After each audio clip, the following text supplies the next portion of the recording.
There we go. Yep, right, we've got sound back now. Let's do a sound check anyway.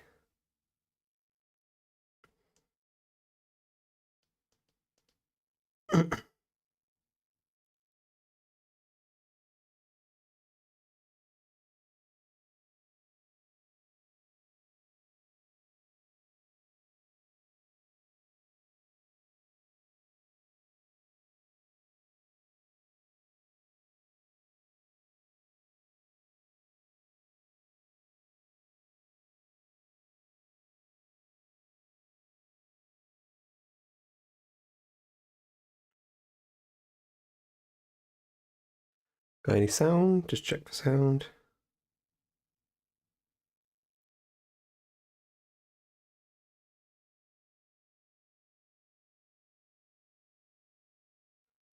Sound. Is X on board yet? Any sound? Just check for sound. Sounds there. I just realised it's not 1/2 yet. I thought it was. I was getting confused.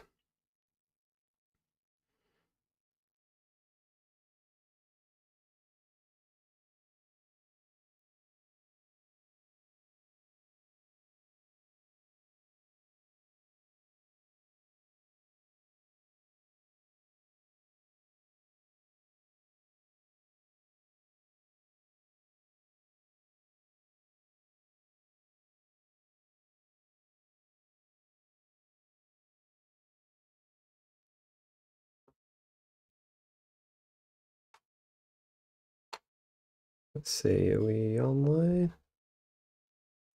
Why is my time off for my computer? It's off by like 3 minutes.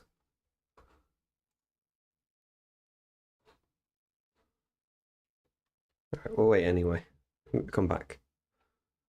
We got the share online. Nope, let's get that.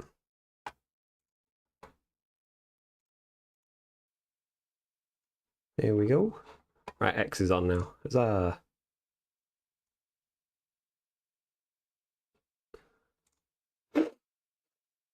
Okie dokie.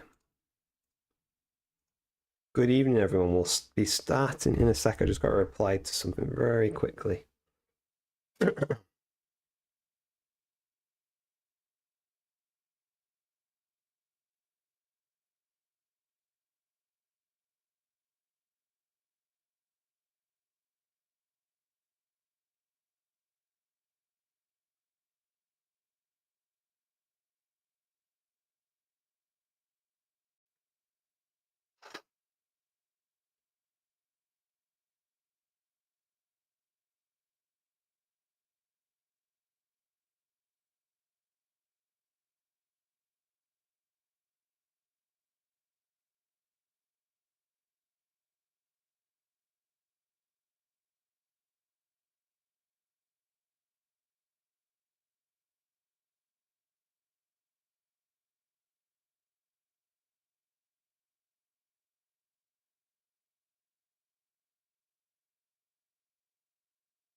almost finished with this reply and we'll get started.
Oops.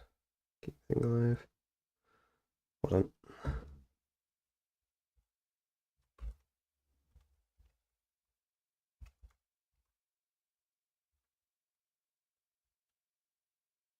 Okay.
Right, I think we're pretty much ready to start the clock. Let's go. Okay, so back to it tonight.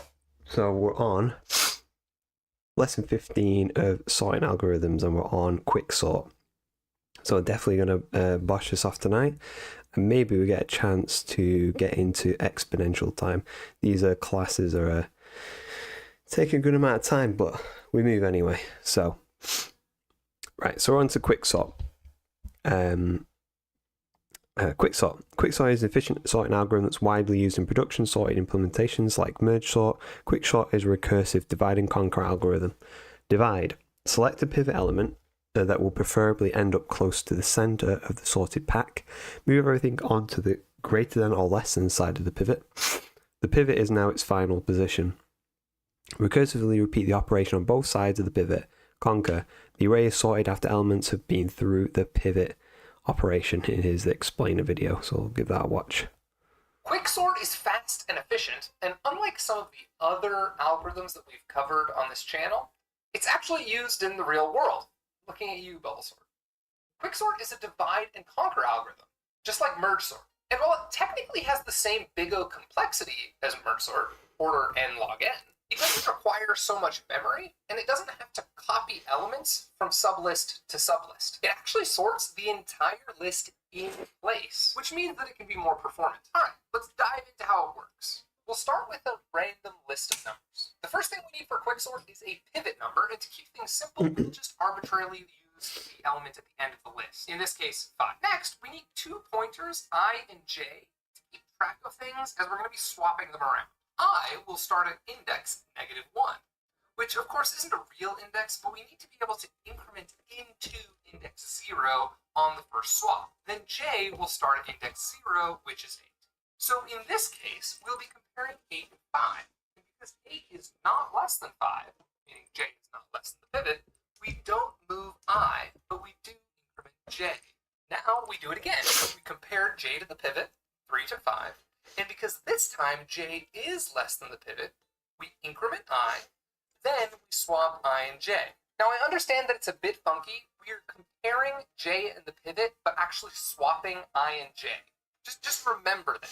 All right, and now we just do it again. So now we'll compare j to the pivot again, in this case 2 and 5. And again, because j is less than the pivot, we increment I, and then we swap I and j.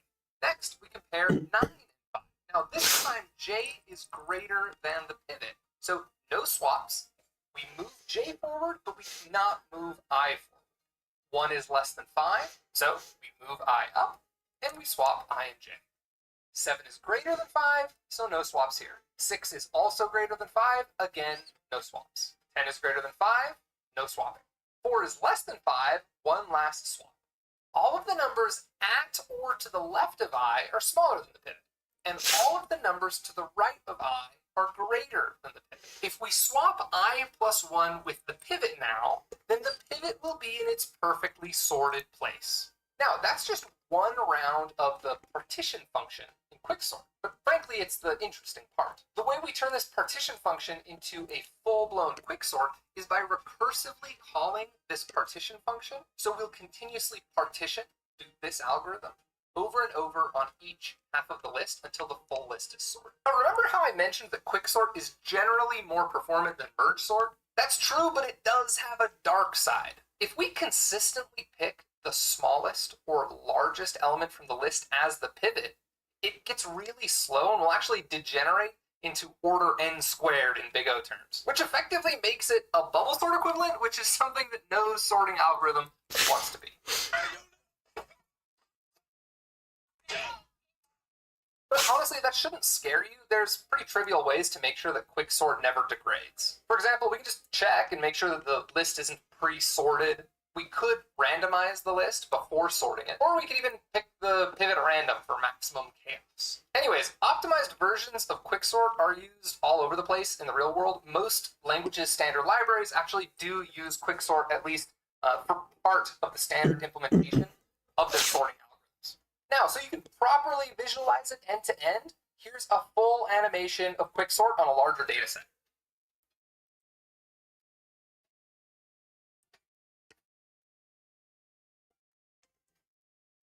And here's another full animation, but where the list is already sorted and the performance degrades. You'll notice that it's a lot slower.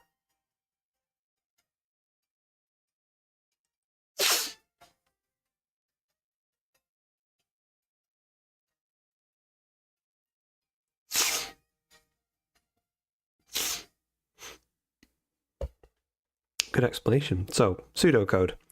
Select a pivot element will arbitrarily choose the last element in the list.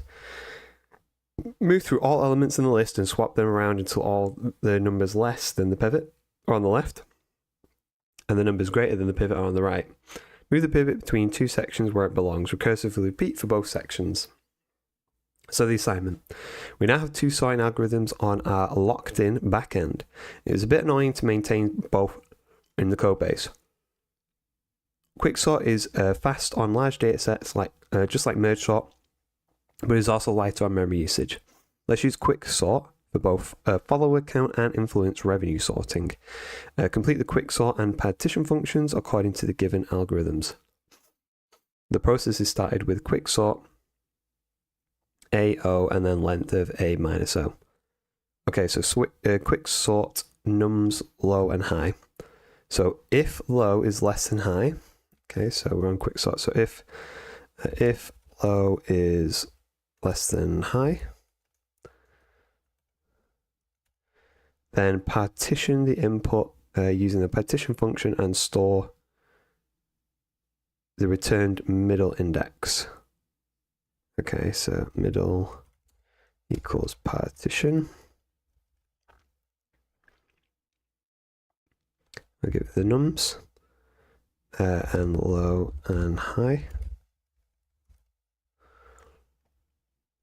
I recursively call quicksort on the left side of the partition.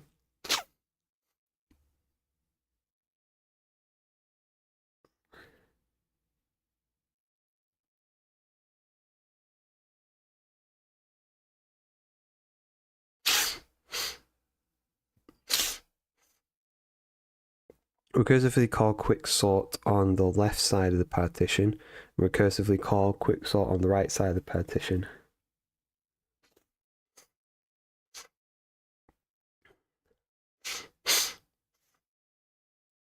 The middle index, right? So then we can do quicksort.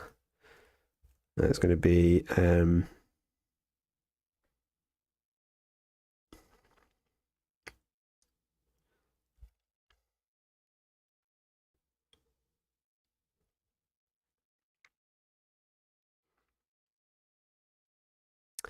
so it's going to be from 0 to the middle. And then we're also going to do quicksort nums, and then the other way around. So we're going to do middle to the end. Then in the partition function, we're going to set pivot to the element. Set pivot to the element at the high index. So pivot equals nums high. And set I to the index below low. So I equals index below low. So nums low minus 1, like that. For each index j from low to high. So for j in is it like range? Do we do like range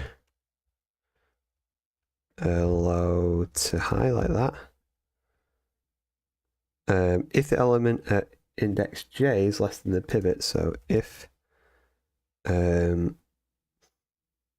is less than pivots,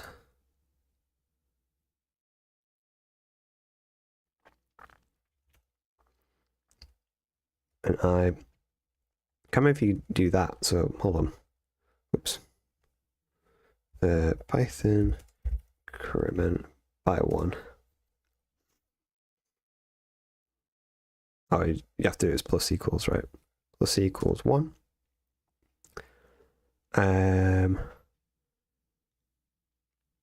Swap the element at index I with the element at index j. So nums I equals nums j. Okay.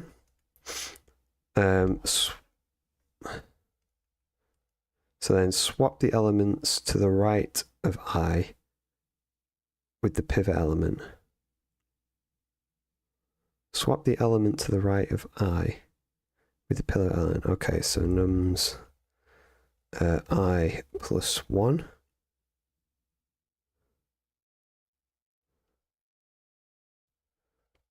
Equals pivots.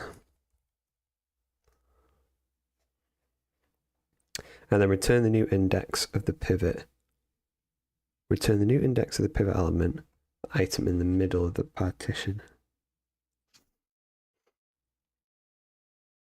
Return the new index of the pivot element.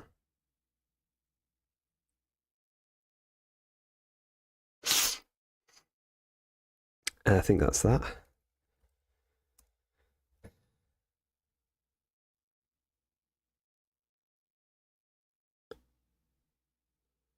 It's going to be I, right? Think. We run that, see what it does. Nope. What did I do wrong?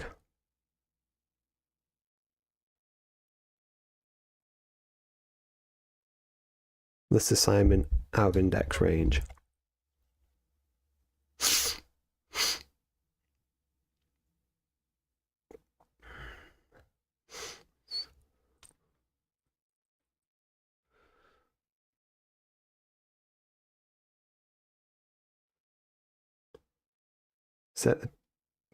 Set pivot to the element at index high. Set I to the index below low. Oh, wait, no, that's right. Oh wait, no. Low minus 1. Like that.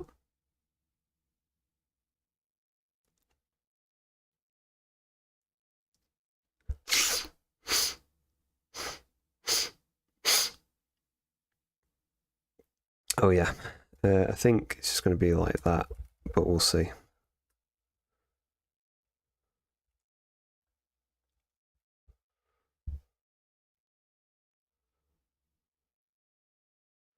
Nah.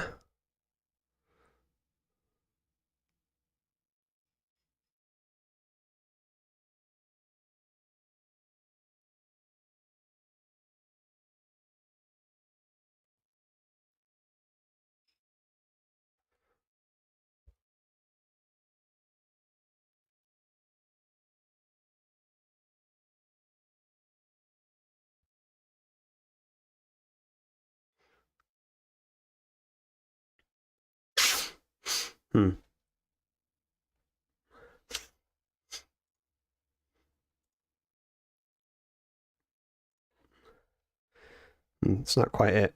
So let's complain about saying line 4 in quick sort, this in quick sort petition.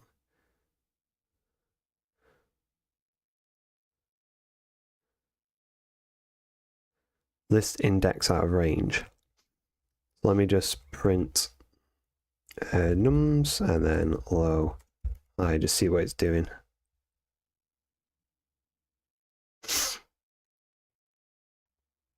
Put a little signature. Audi. See what it's doing.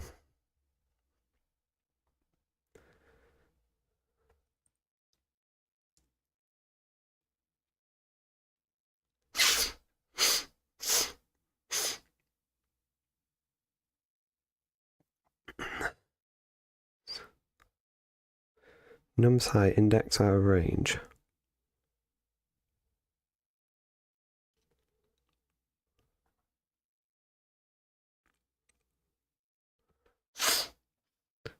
So set the pivot element to the element at the high index.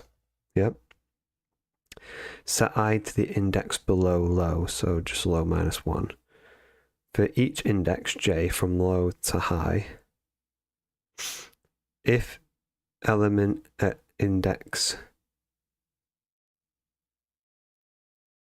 if the element at index j is less than the pivot,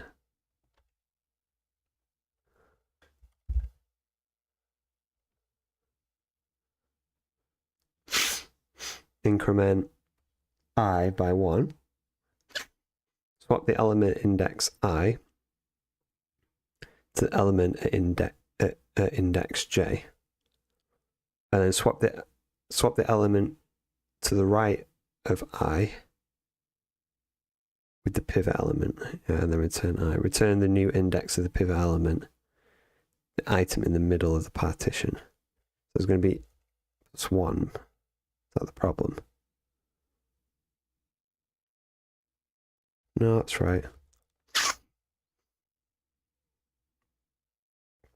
Oh, it's a J.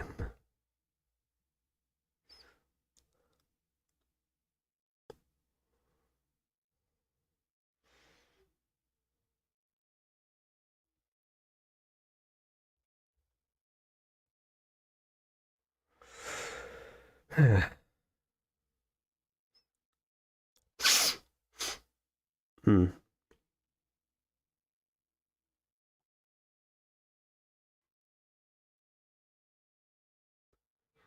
So that looks correct. That looks fine. And then Python error trace back. So it doesn't like it when we then call it. I'm guessing it's like got an empty amount or something like that.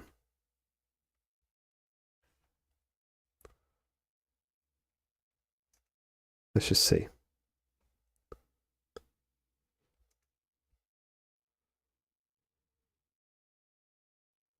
Hmm.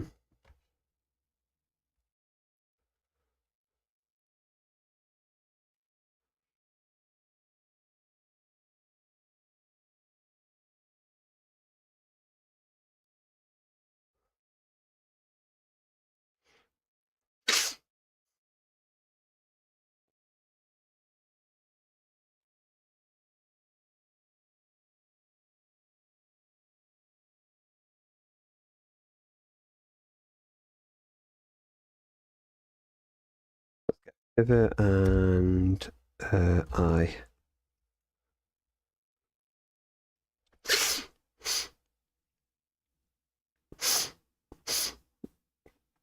So the pivot, the actual number pivot is 3 because it's at index 2. And I is -1. So for J in range low to high, so it would be 0 to 2. Let me just print that. So print J.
Hmm.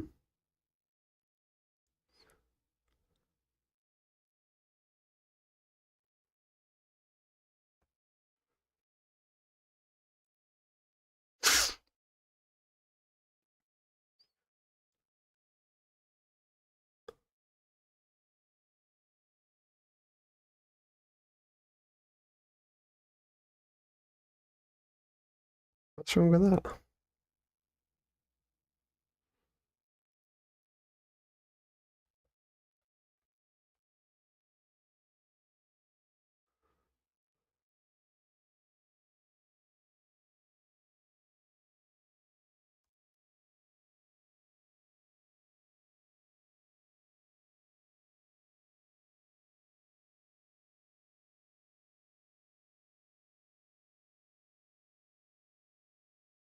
Very sure of all that.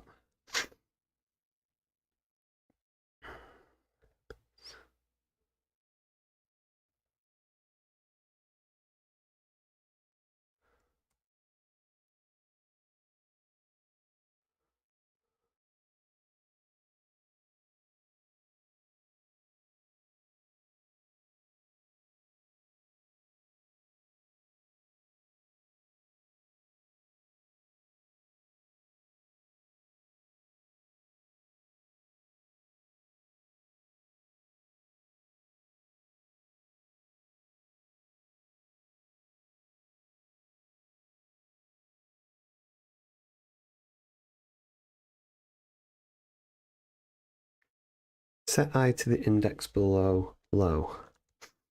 So it'd be low minus 1.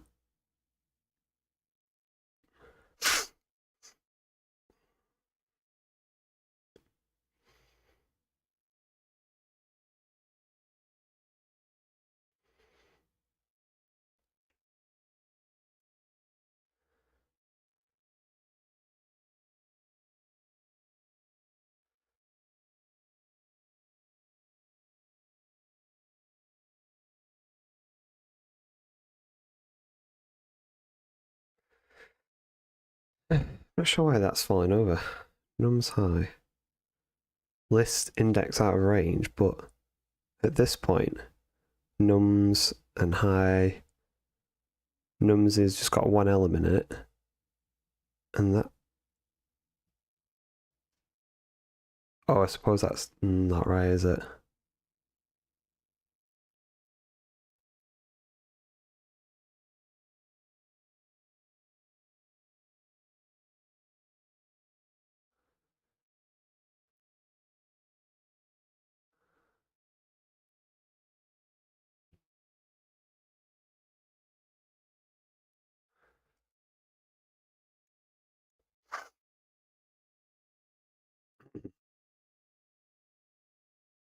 Right, okay.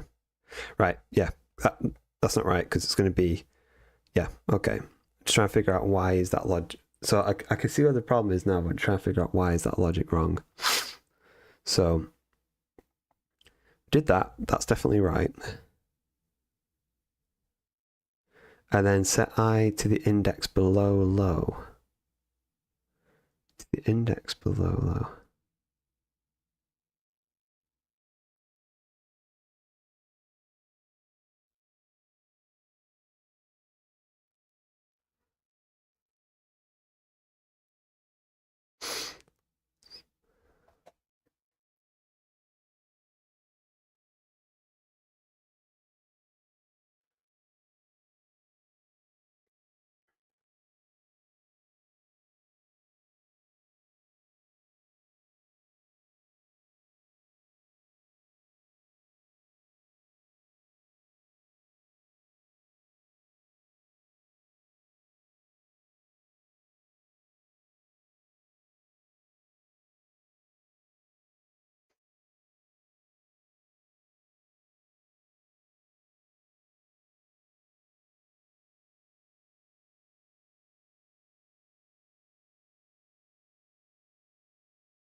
Index below low.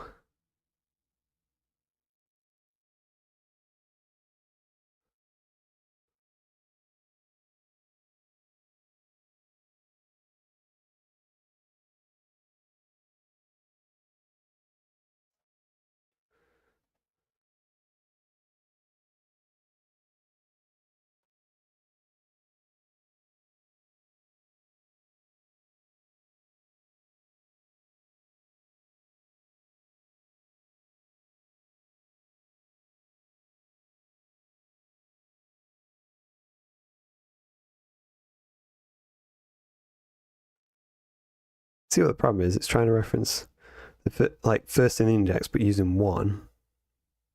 Which is not right because there's only one element.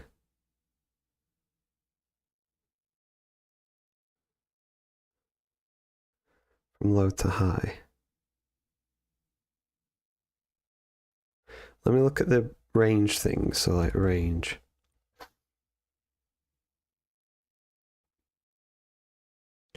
Suppose if we just do that, does that make it?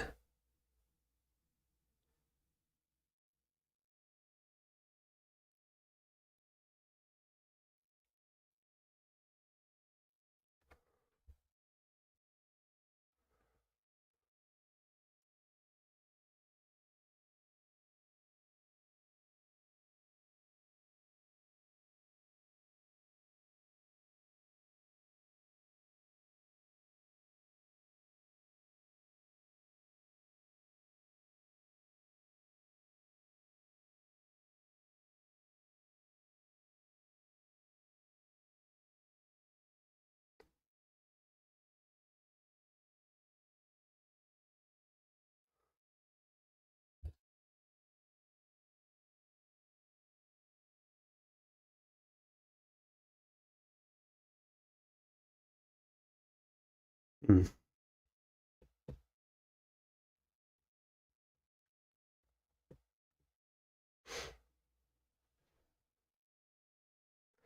I think the answer is just like staring me in the face, but I can't see it.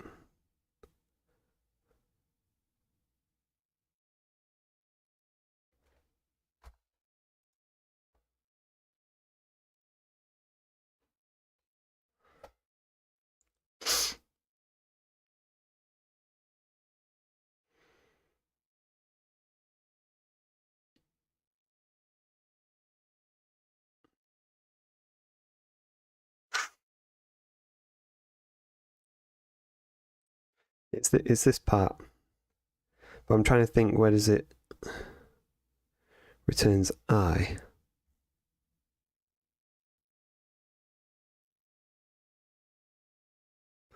Let me just print what I wonder if it's this.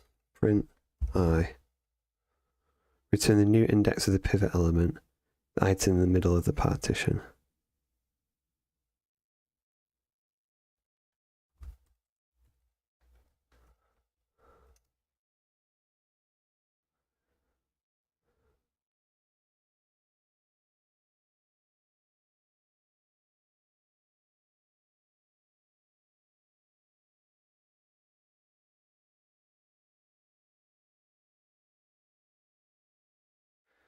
Huh.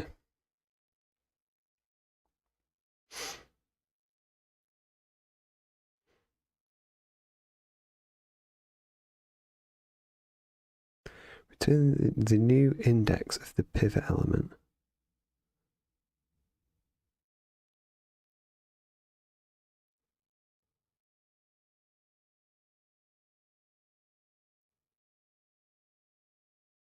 It's going to be I plus 1, right?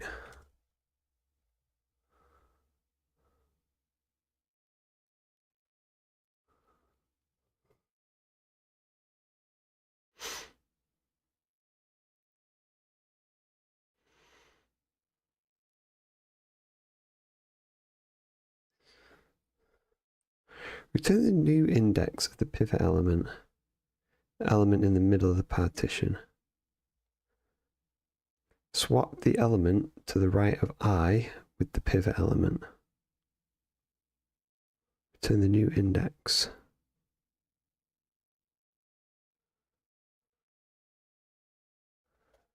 Return the new index of the pivot element item.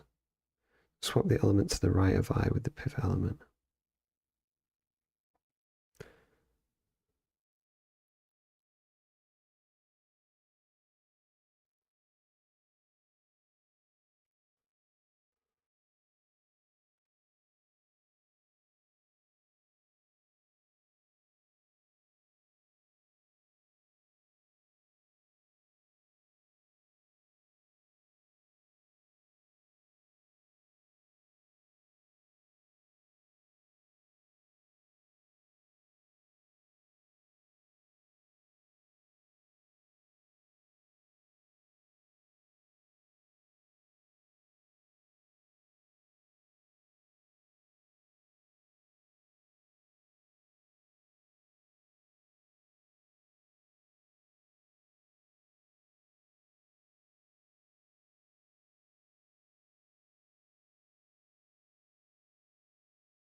Yeah. So the problem then becomes here, that part.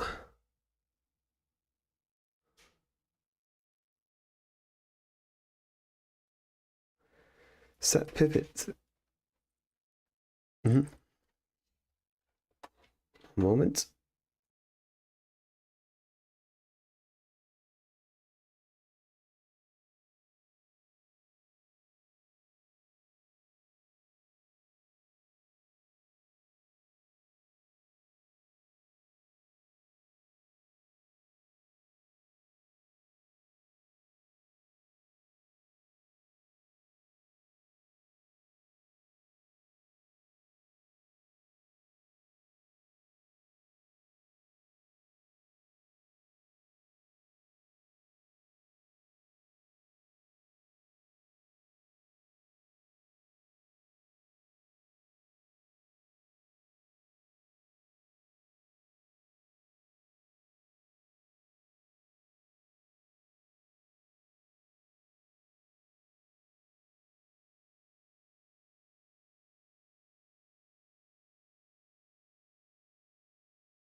Righty ho. Important job of the day is done. Right, let's get back to it. Hey peeps, hope you're having a good time watching me suffer here. It's going to be a one-line fixer, I guarantee it. I don't want to have to use boots because I want to use my brain cells first. But yeah. Okay, so the low thing is not changing. Like, it's changing to 2, and we're looking at I returns 2. So when the petition's done, it comes back to here. The middle is 2.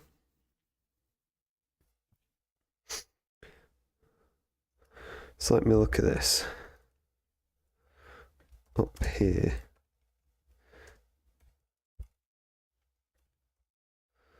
See what it does. Up here too, yeah.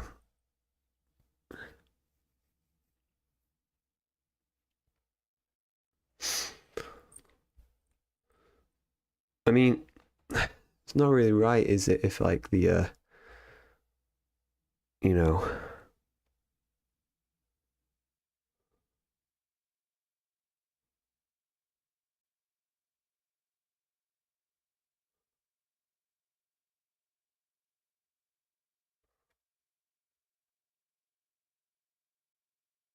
set I to the index below low.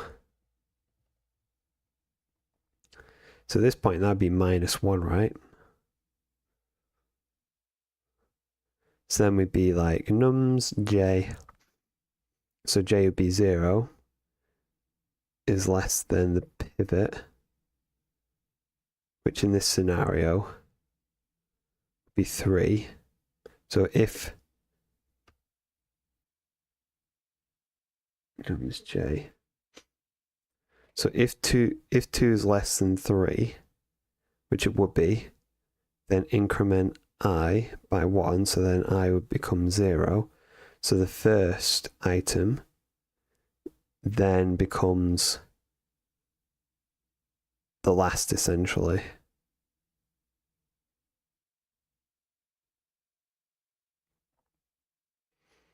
Oh no. No, the first item, like, it doesn't go anywhere.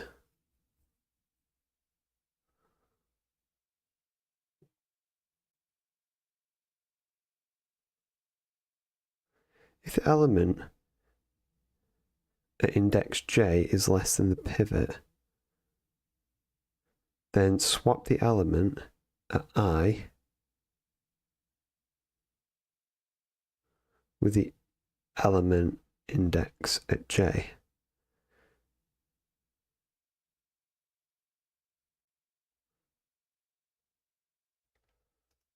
So you have to have a temp thing for this. So temp nums j, and then so we swap the index at I with the current element at index j.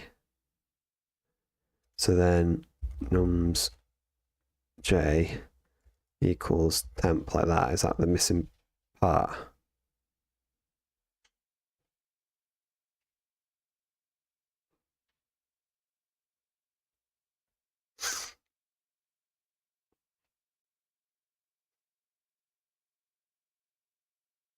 Don't think it really made a difference. The problem is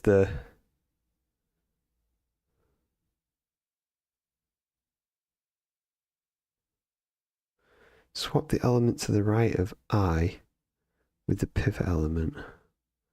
Swap the element to the right of I with the pivot element.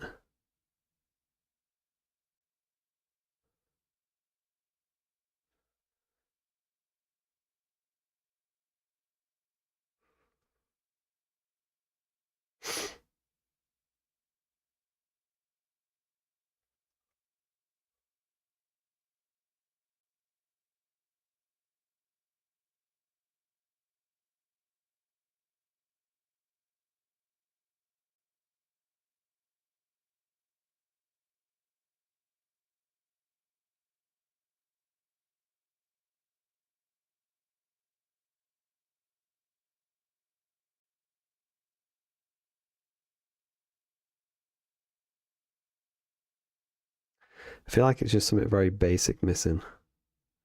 I just can't quite grasp it.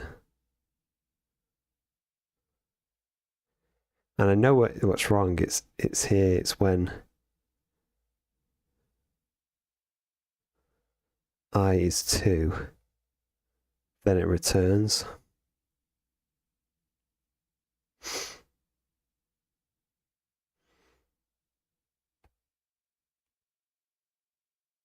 And then when it comes back into here, can't get the index of 2. So is it just, instead just return I? I guess it just pushes it further down the thing.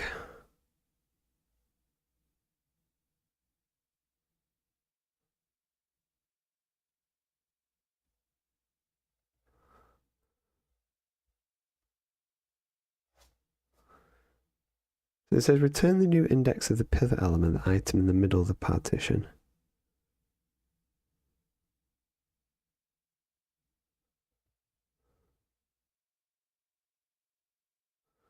It's just as I plus 1, right?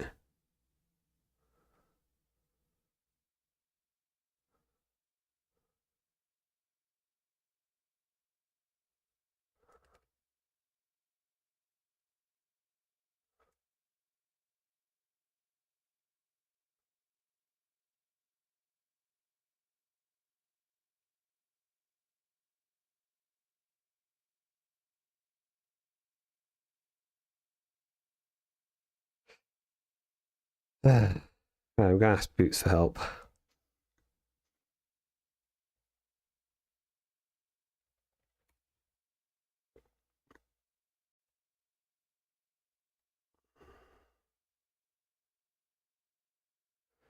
Unless there's something else wrong that I'm not spotting. So, Boots, you're going to have to help me, buddy. I need help.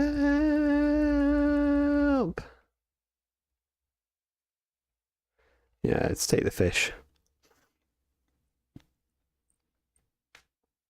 I can see your code and the error output. Let me help you debug it step by step. So this error is happening because of how you're handling the recursive calls of your quicksort function. Let's think through what's going wrong. Yeah, I know the main issue is that the index isn't right. It's one greater than the length of the array, which is what it's complaining about.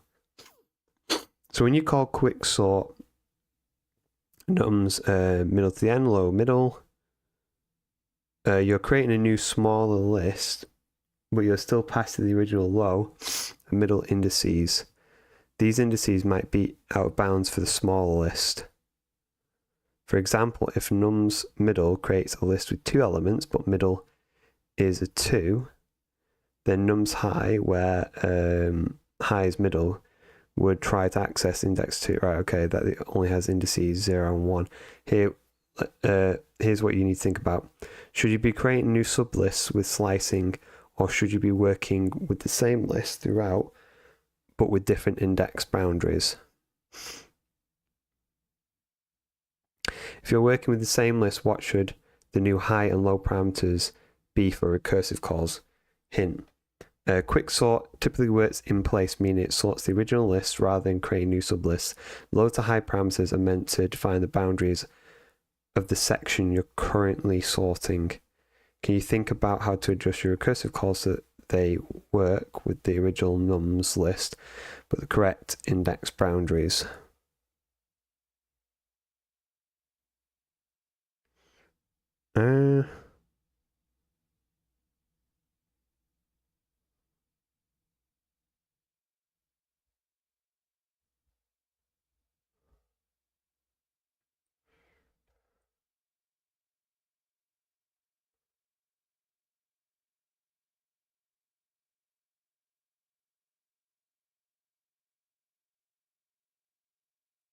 Oh, hold on. So I don't need to pass the slice of the array, you just give it the whole thing. Crap.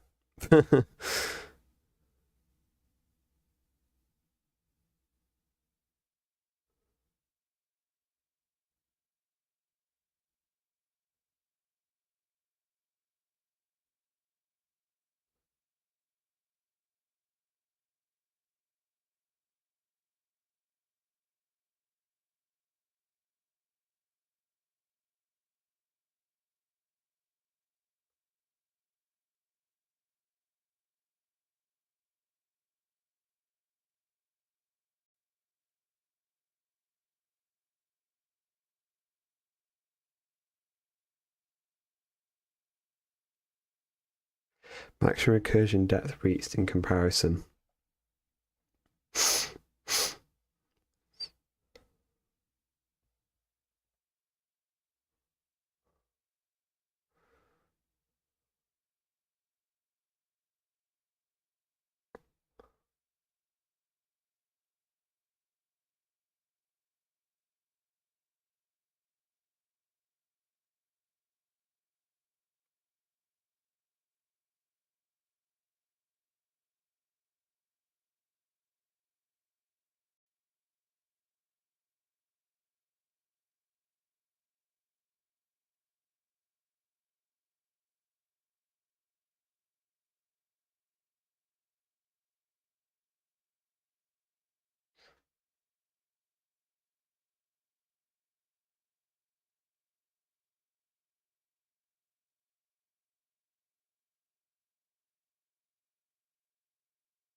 What should the new high and low parameters be for recursive calls?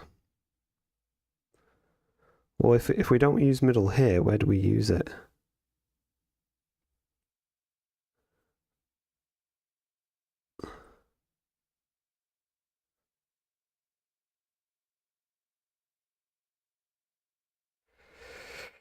The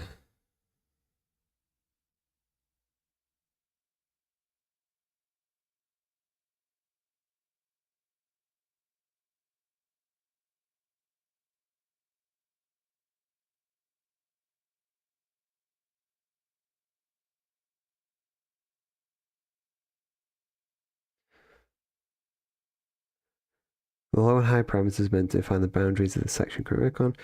Can you think of how to adjust your recursive calls so they work with the original nums list, but with the correct index boundaries? Yeah, I thought that was it, to be honest.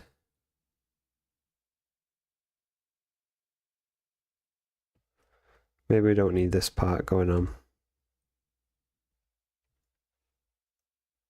Nope, made no difference. I'll put it back then.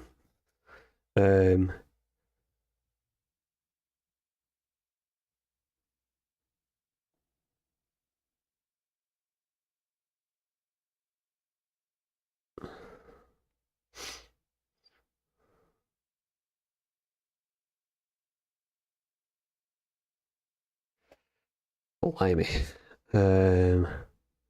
Need help. I've adjusted it, but still no luck.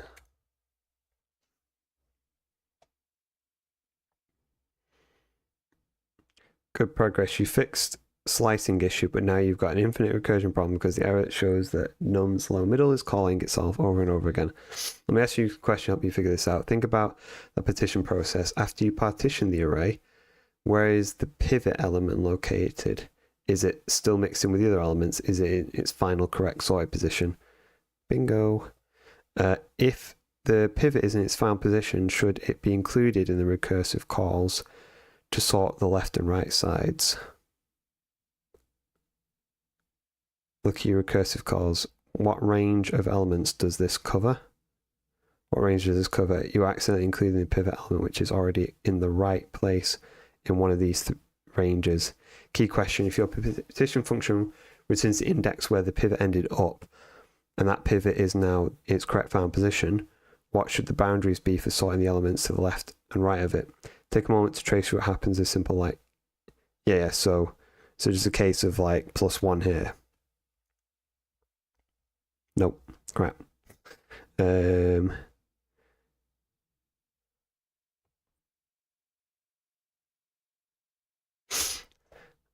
I've ran through it, like, so.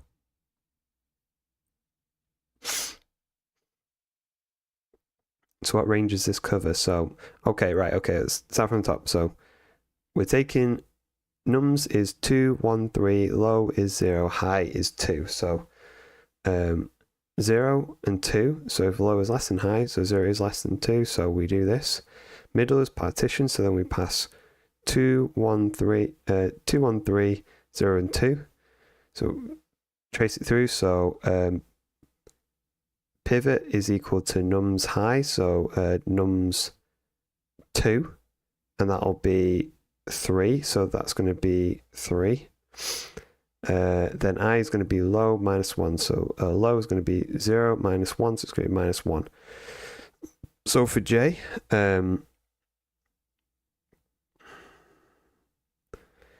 J at the start of this is going to be going from low is 0, so high is 2, so 0 to 2. So if nums J, if nums 0, so the first element, which is 2, is less than the pivot, so the high one, which was 3, so 2 is less than 3. So then it's going to be I is +1, so that's going to be 0. Then we're going to do the swap, so then nums I. So the first element, 2, is now going to be the last one, so then, hold on.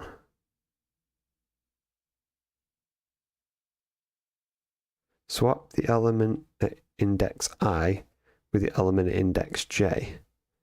So if numbers j, 3, is less than, so alright, so that's false, so no, carries on. And then it goes to 1, so then 1, is that, oh wait, no, hold on. 2 is less than 3. So then, so on the first loop round, 2 is less than 3. So then I becomes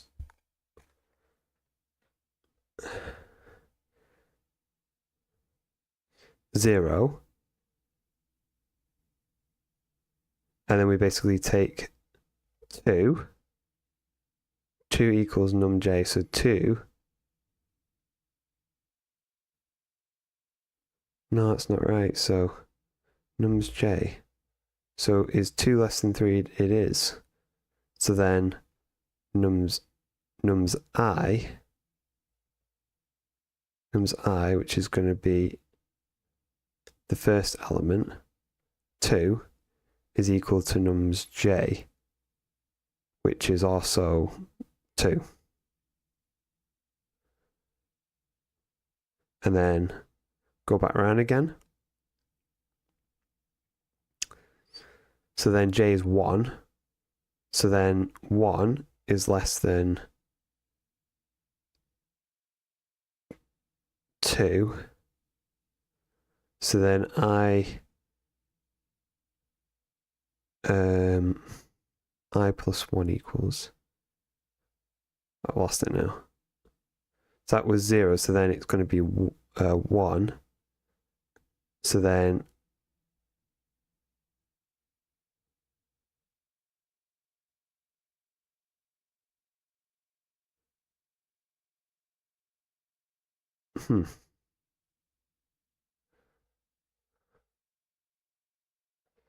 I'm going to ask, so how about now?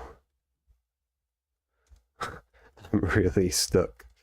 Oh, it's just going to be like a one-liner thing, but I'm really stuck. I can't deny it. You're getting closer. You fix one of the recursive calls by changing quicksort middle plus 1, which is correct. The right side should start after the point pivot, but there's still an issue with the left side. Let me help you think it through. Boots, Lane, you have built an absolute Socratic monster. You will never ever surrender the answer. Which is a good thing for learning because I'm dumb. I need to learn. So thank you.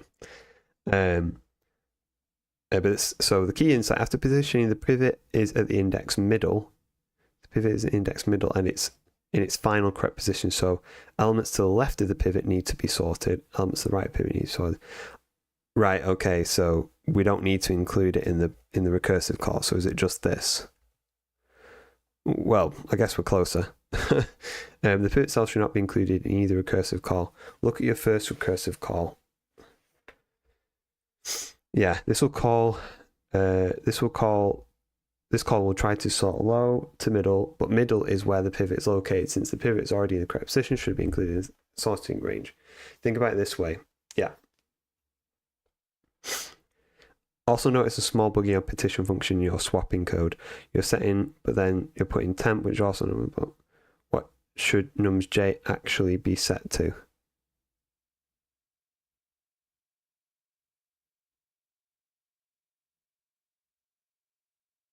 Oh, nums I guess. Whoops, wrong one. You're setting nums I to equals nums j, but then you're putting temp, which is also nums j, back into nums j, which should also be nums j. What should that actually be set to?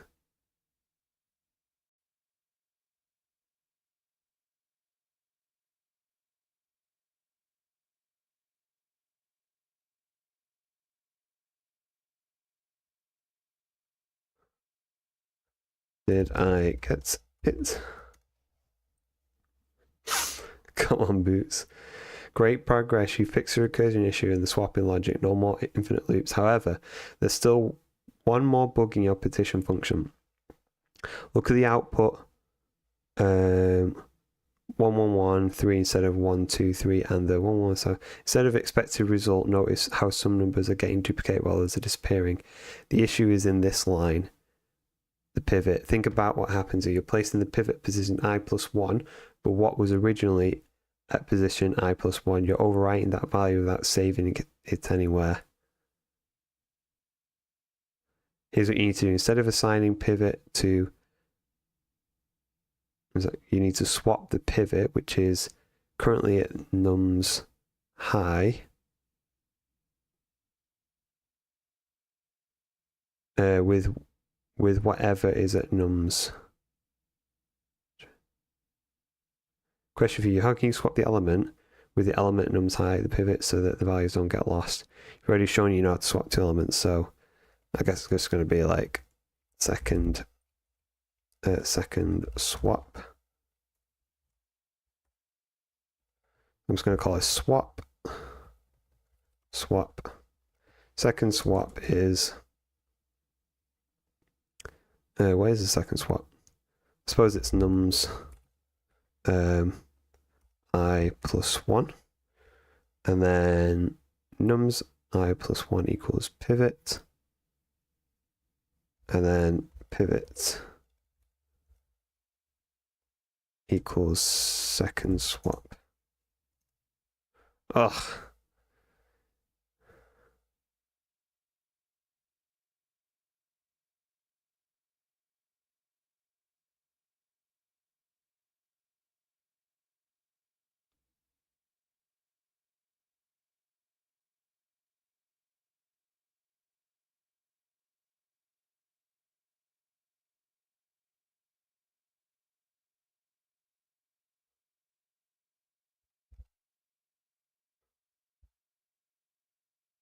There we go. We got it. Huzzah. Oh my goodness.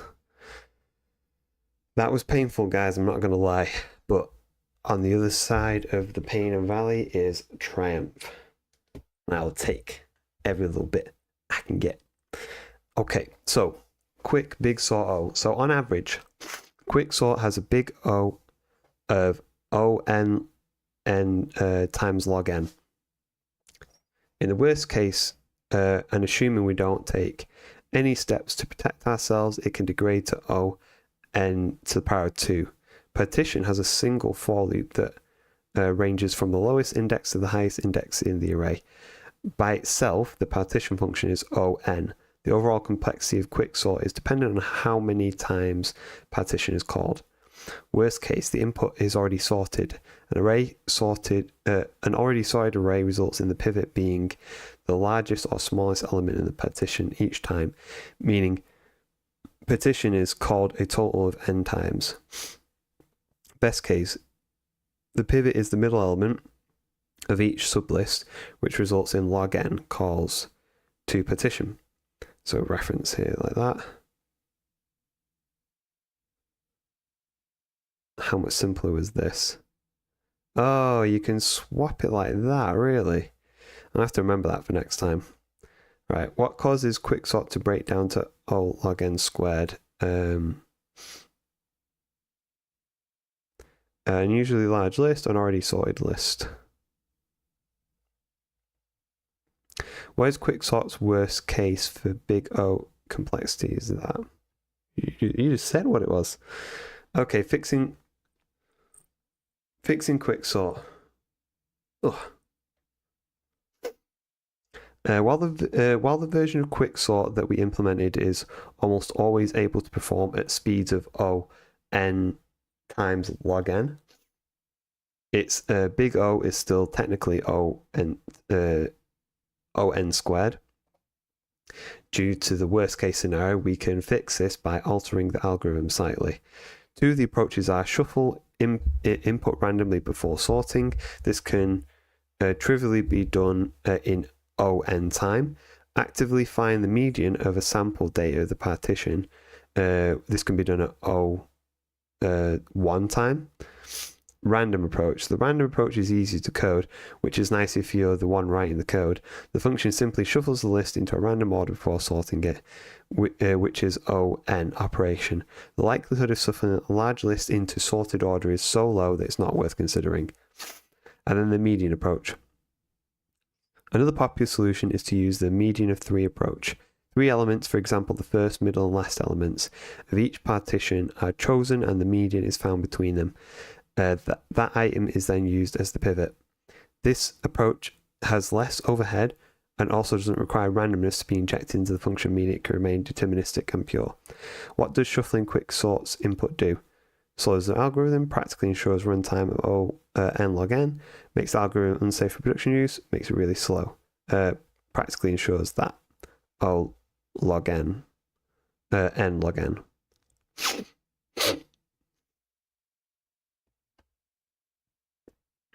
Why is the median of 3 approach sometimes used? To use less disk space, to make the algorithm hard to understand. It doesn't require randomness and impurity, but it's easy to implement. It doesn't require randomness and impurity. So why use quicksort? Pros, very fast, at least it is in the average case. In place, saves on memory, doesn't need to do a lot of copying and allocating. Cons. Typically unstable, changes the relative order of elements with equal keys. Recursive can incur a performance penalty in some implementations. Pivot sensitivity. If the pivot is poorly chosen, it can lead to poor performance. All this said, quicksort is widely used in the real world because the trade-offs are often worth it. For example, it's a default in Postgres SQL, a popular open source database. I'd also like to shout out timsort, a hybrid of merge sort and insertion sort that was Python's default from version 2.3 to 3.1. As of 3.11, it's been replaced with power sort, which makes small but meaningful improvements. If you need a stable sorting algorithm, which should you use? Quicksort, none of these. No sorting algorithm is stable. Merge sort. If you need a stable merge sort.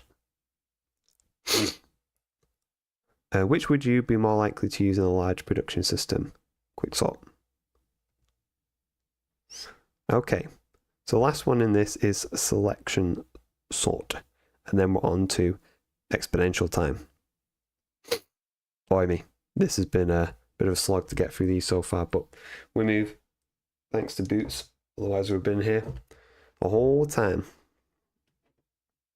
Let me just check on one thing.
Anyway, right, back to it. So last one in this. So selection sort.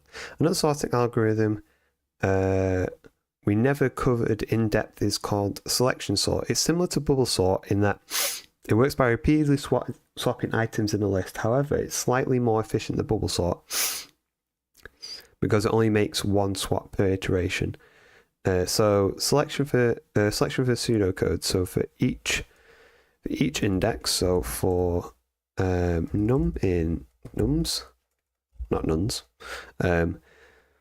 set smallest index to the current index. So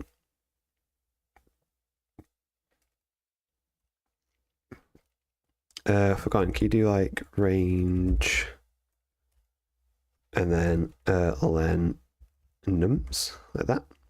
So smallest, whoops, psalmist, smallest idx,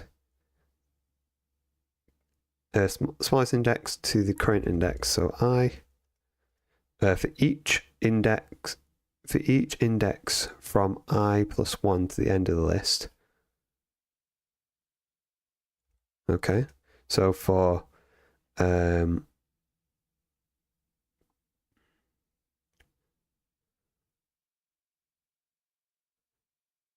just call it j in a range. So from I plus 1 to length of nums. If the number at the inner index is smaller than the number at the inner index is smaller than the number at smallest index, set smallest index to the inner index. Okay, so if so nums, so if the number at the inner index, so j is smaller than the one at that one, so smallest, then set the smallest index to the inner index. So oh wait, no. So nums smallest index equals nums j.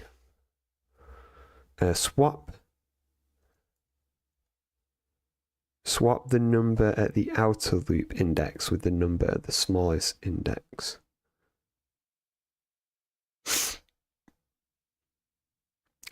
Swap the number at the outer loop index with the number at the smallest index. So I guess nums this with the number at the smallest index.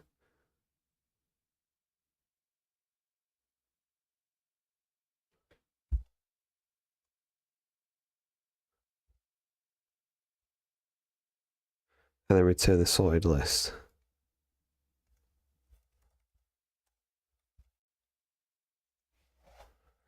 Nope.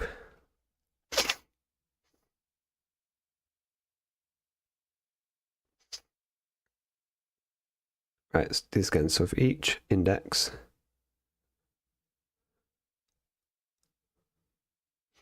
so set smallest index to the current index.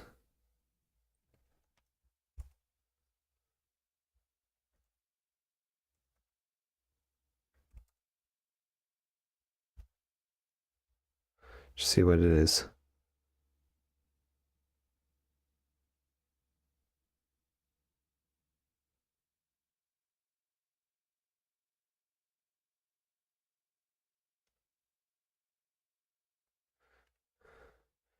So set smallest index to the current index.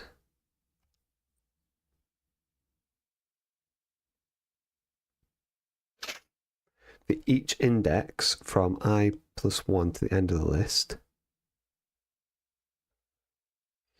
if the number,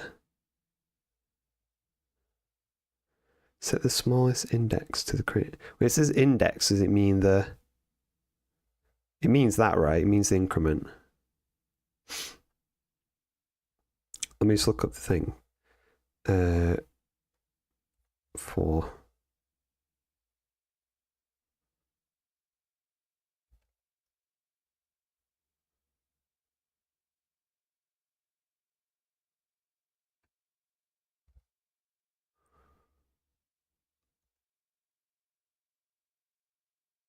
Where does it say? Oh, index. All right, okay, that's not helpful. If the number at the index, so this one, j, is smaller than the number at the smallest index, set smallest index to the inner index.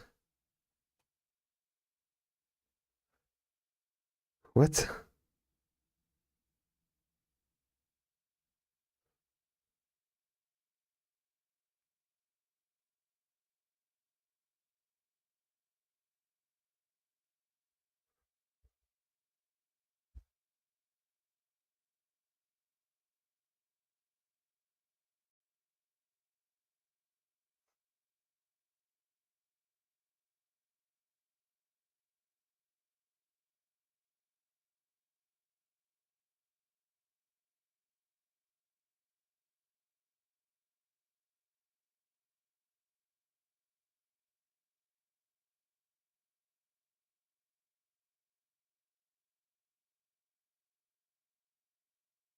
If the number at the inner index is smaller than the smallest index, set smallest index to the inner index.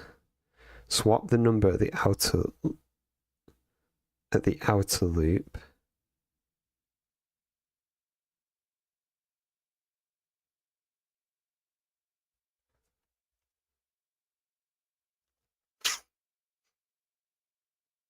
the number at the outer loop index with the number at the smallest index.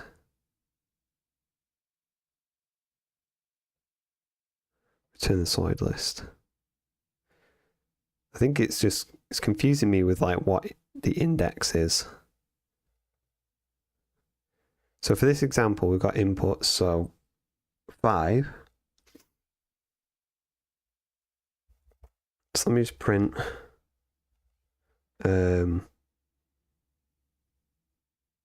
I.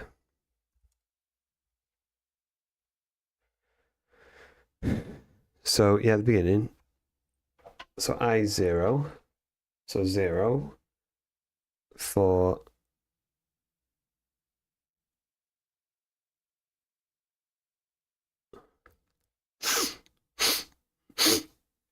so if num's j, which is going to be at this point, it's going to be 1, 3. So if 3 is less than num's 0, so if 3 is less than 0, which it is, then it'll do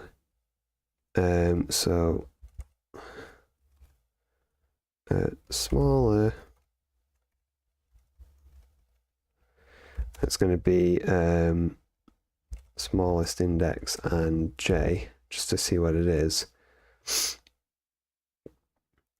So the first one, so 5 is going to get replaced with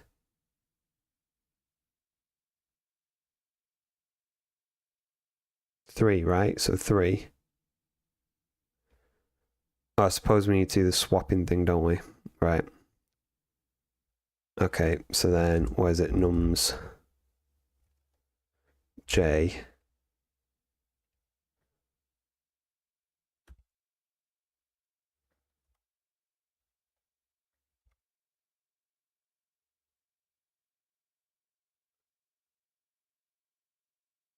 No, it says set, not swap, so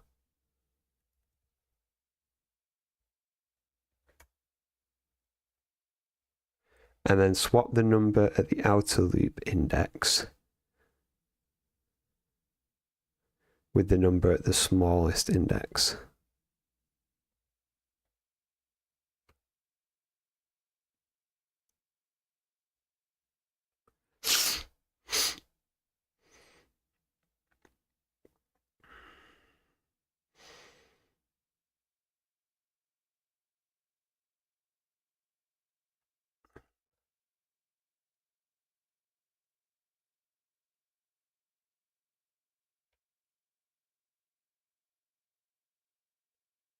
So it goes through, so 3 is smaller than 5, 1 is smaller than 3, 1 is smaller than 6.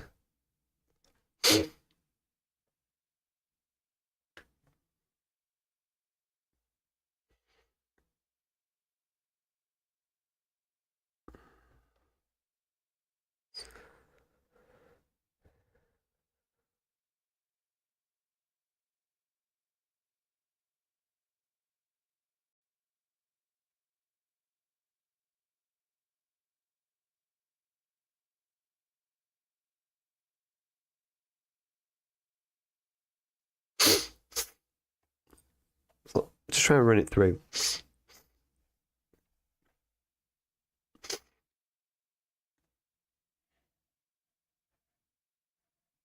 That's going to be 0 to start with. And then that's going to start as 1. J.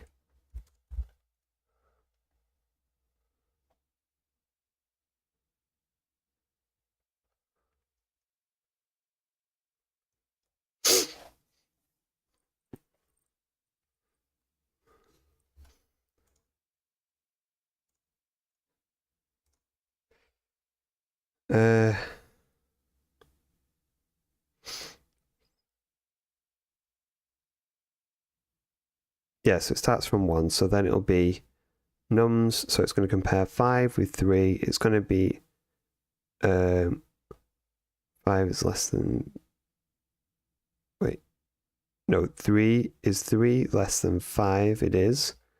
So then nums, smallest index, so the first item with 5 is going to get swapped with 3, right? Let's just print what nums looks like here.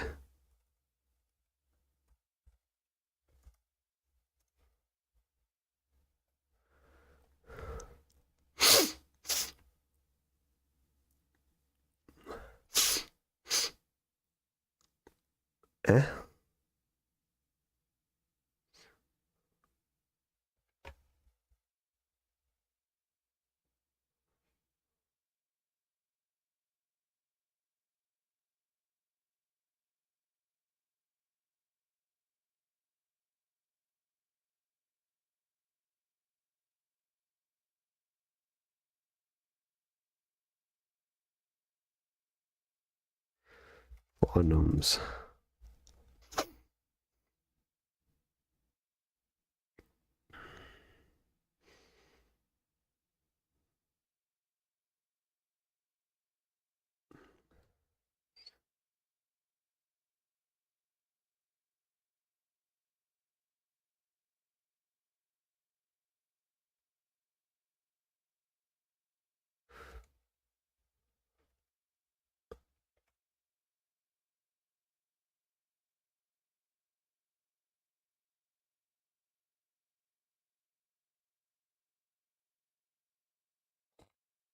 Like,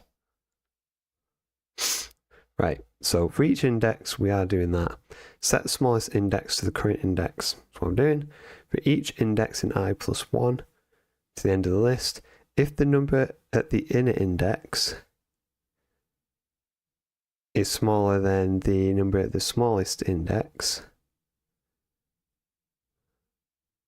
set smallest index to the inner index.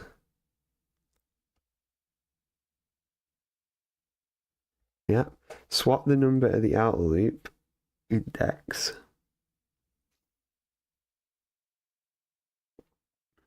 with the number at the smallest index, which is what I did, and then return the sorted list. I'm pretty sure that's it.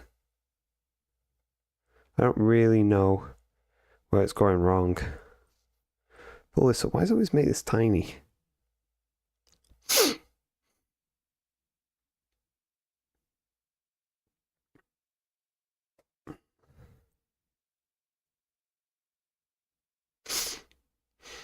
Swap the number at the outer index, the number at the smallest one.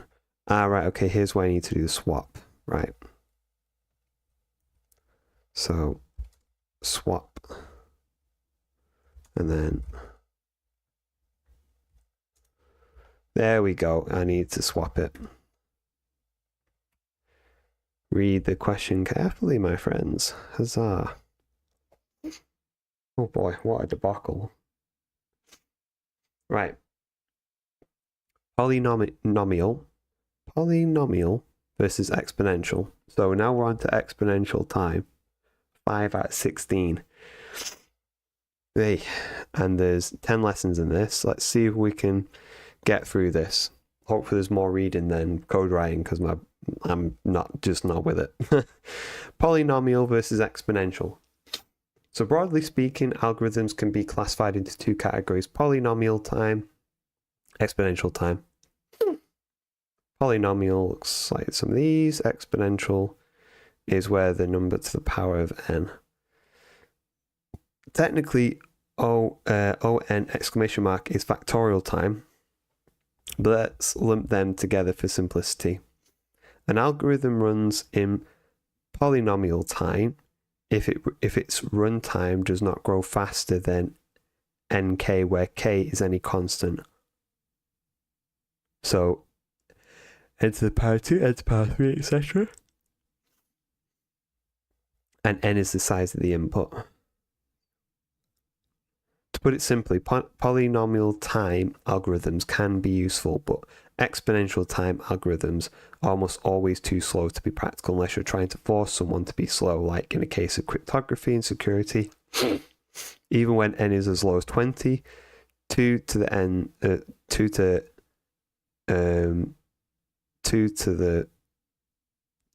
n squared is already over 1,000,000. Polynomial. Right, what's the difference? I'm trying to struggle. Algorithms, if it does not grow faster than nk, where k is any constant.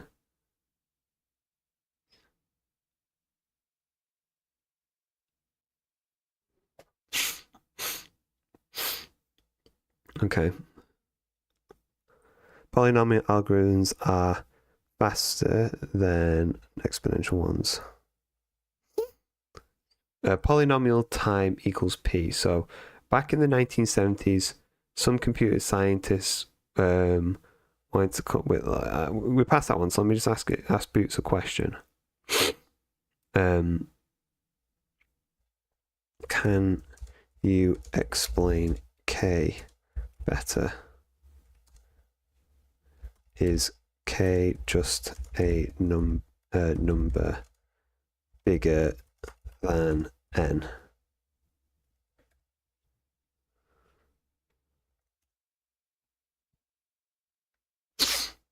Of course, in the context of polynomial time, the k in nk is a constant number. It doesn't change as n changes. It can be any fixed positive integer, 2, 3, or 10. For example, k equals 2. You have n to the power of 2, like bubble saw, which compares every pair. If k equals 3, you have n to the power of 3. 3 to the power of 2. Right, okay. But notice k does not have to be bigger than n.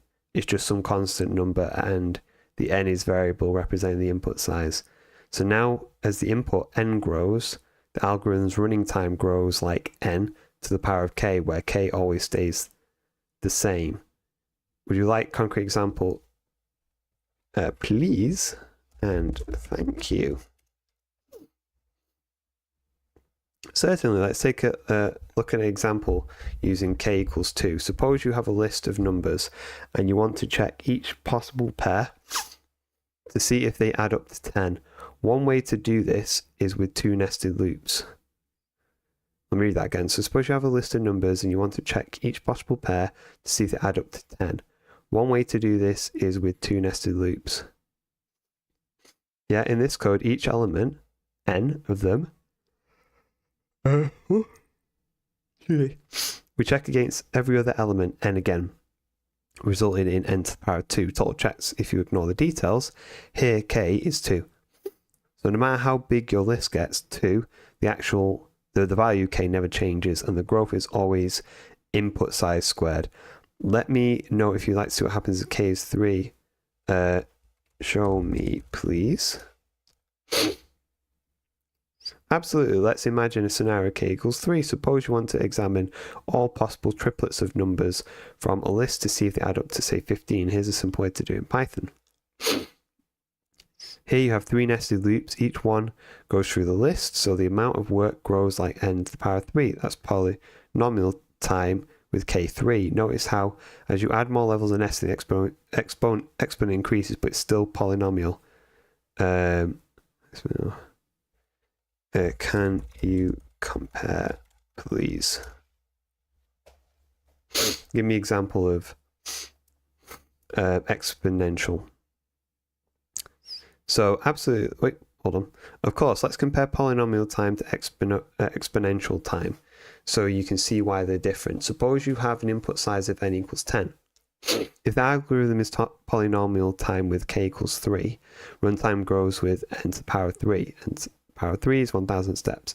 If the algorithm is exponential time, runtime grows like 2 to the power of n, so 2 to the power of 10 is 1024 steps. That seems close so far, but n gets bigger. Watch how exponential time explodes. For polynomial time, increasing n makes the work get bigger, but not outrageous. For exponential time, increasing n even a bit makes the work balloon out of control. Would you like to see an example exponential algorithm? Yes, please. Give us an algorithm of exponential. Okay, so certainly here's a classic exponential time example generating all possible subsets, the power set of a list. For each element, you can either include it or not. So the total number of subsets is 2 to the power of n. Let's see how you might generate all subsets in Python. So exponential 2 to the n possibilities. Okay, it's a little bit... can you give me a real world example of a exponential function, please? I feel like it's a little bit contrived, that example, because you're just doing n to the power of like 2 to the power of the length of the list just arbitrarily. So like, you know, it's a little bit redundant. So absolutely, one classic real example of an exponential function is compound interest in finance. Classic, fair enough. I'll let it slide.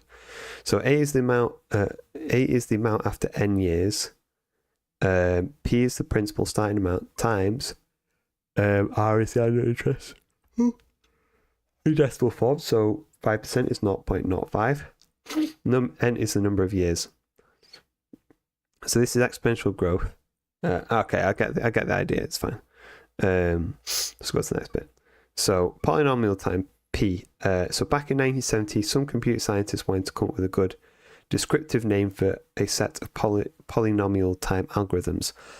After much deliberation, they settled with the letter P. Naming things is hard. The hand-wavy takeaway is that problems that fall into class P are practical to solve on computers. Problems that don't fall into P are hard and slow and impractical. Algorithms that are in P are that algorithms are not in P. Algorithms in P are more practical to solve with computers than algorithms not in P. Less practical to solve with computers. How is right? This one. So reduction to P. Let's take an exponential time algorithm and fix it up so it can run in polynomial time. The Fibonacci sequence is a sequence of numbers where each number is the sum of the two numbers before it, like this. We want a function that, given the index in the sequence, returns the Fibonacci number at that index. So for example, fib 0 is 1, fib 1 is 1, fib 2 is 1, fib 3 is 2, so on, so on, so on. Here are the implementation details to do in polynomial time. So the input n represents the index of the desired Fibonacci number. Initialize 3 variables, grandparent equals 0, parent equals 1, and a placeholder current to store the new Fibonacci number at each step. Okay. So parents equals 0. Parent equals 1. And then a placeholder current to store the new Fibonacci number each step. So current is just that. Write a loop that iterates. Write a loop that iterates n minus 1 times. For example, if n equals 2, one iteration occurs. So then for inside the loop, set current parent, blah, blah, blah, blah.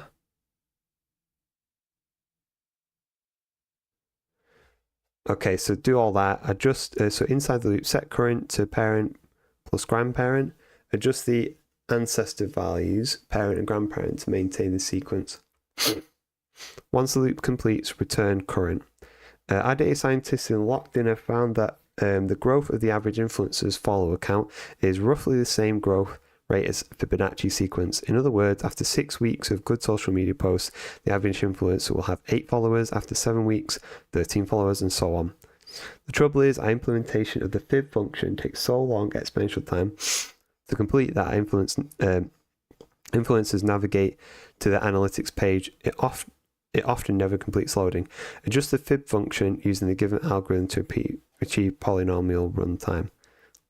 So have a look at this. So we've done that, and then we do write a loop that iterates for n amount of times. So for I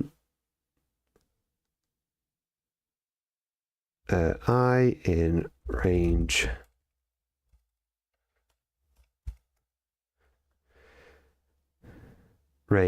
n minus 1. Inside the loop, set current equals parent. So current equals parent plus grandparent. Adjust the ancestor values, parent and grandparent, to maintain the sequence. Parent. Adjust the ancestor values.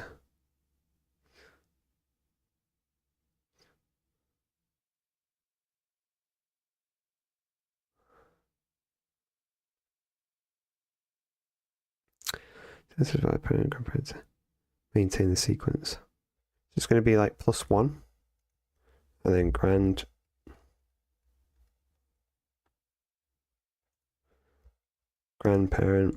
+1. I'm not really sure. Once the loop completes, return current. What?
Adjust the ancestor values, parent and grandparent, to maintain a sequence.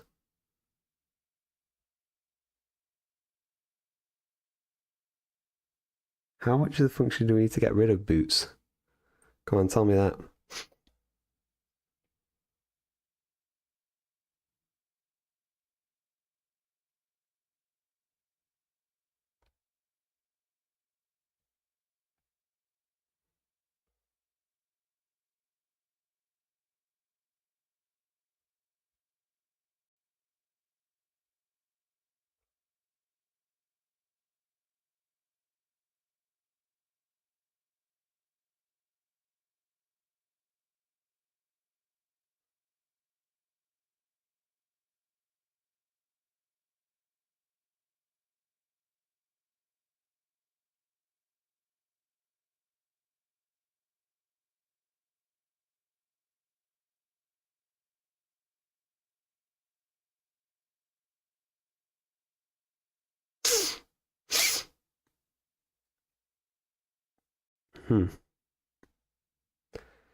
Adjust the ancestor values parent and grandparent to maintain the sequence. So initialize three variables: grandparent equals 0, parent equals 1, and the placeholder current to store the new Fibonacci number each step. So write a loop that iterates n minus 1 times. For example, set the current equals parent plus grandparent. So it'll just be 1.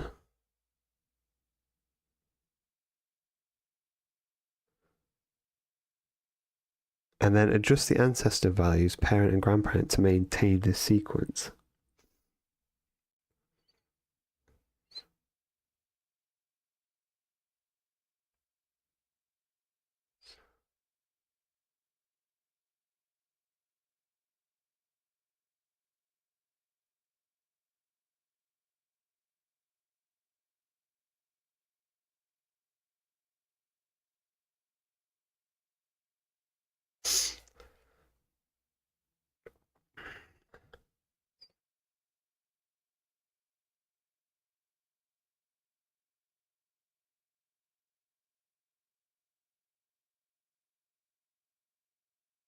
Equals parent, and then parent becomes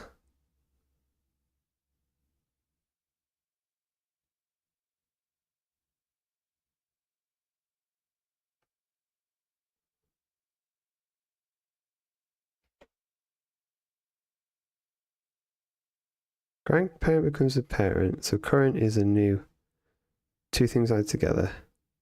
Grandparent becomes the parent, and then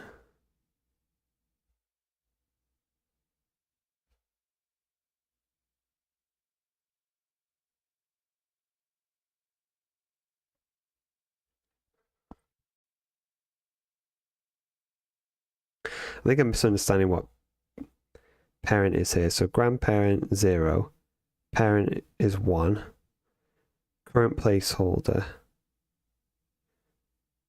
and a placeholder to store the new Fibonacci number each step.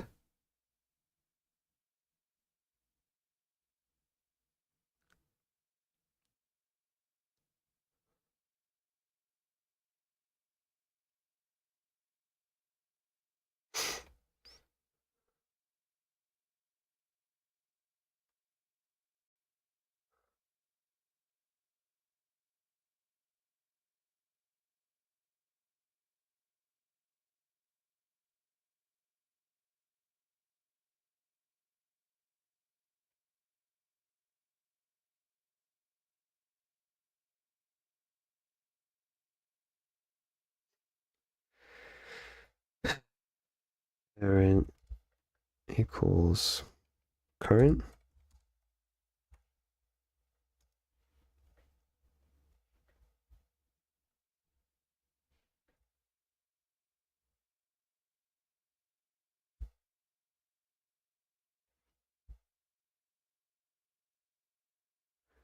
Eh.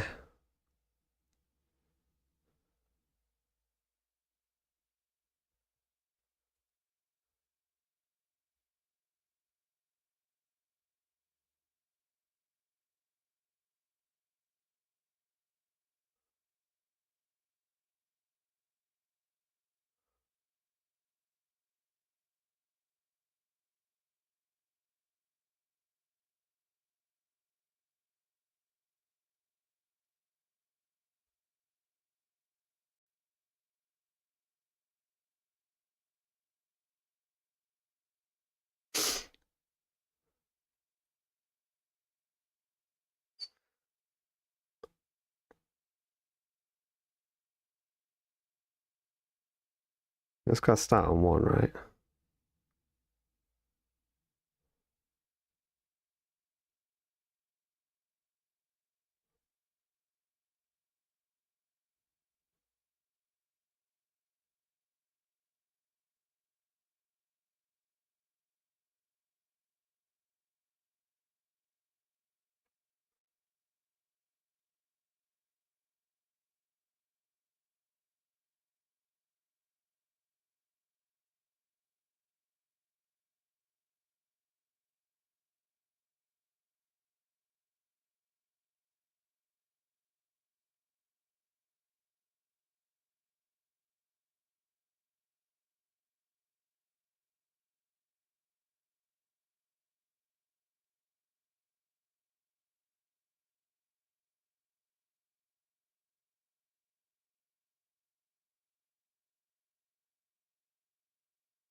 Write a loop that iterates n minus 1 times. You have that. For example, n equals 2, one iteration occurs. Inside the loop, set current equals parent plus grandparent. And then just the ancestor value, parent and grandparent. So in this scenario, so grandparent, so if it's, say we're at so let's run it from the beginning. So let's do 0. Okay, so 0, if n equals 0, it should return 0. And so 1, if it's 1, just doing 1. 2, so then it's not that, it's here. And we're saying that grandparent is 0, parent is 1, and current is 1. So then for that, we basically range n minus 1 to 0, so it doesn't do anything. So then this time around 3, we fall here. Current.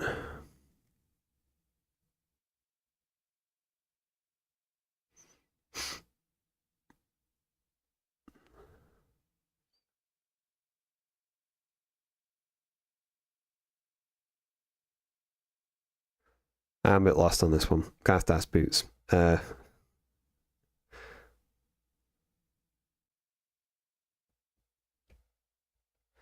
I'm not gonna lie. I'm lost. Again. Yes, Boots, you can have all the fish. I see your code and the output, younger apprentice. It seems we're making progress with n equals 1, but struggling with larger values. Fear not, this is a common challenge when taming exponential beasts. Let's look at this line. Yeah, I knew this is not right, but there's not really a good explanation of what you should do. So remember that parent and grandparent are supposed to hold the previous two Fibonacci numbers to calculate the current one. Which, what is I in your loop?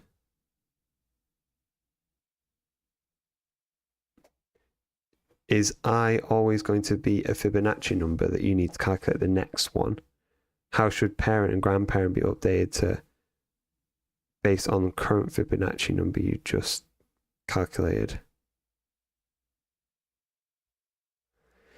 Is it going to be fib? So get the recursive nature into it now. So it's going to be fib. I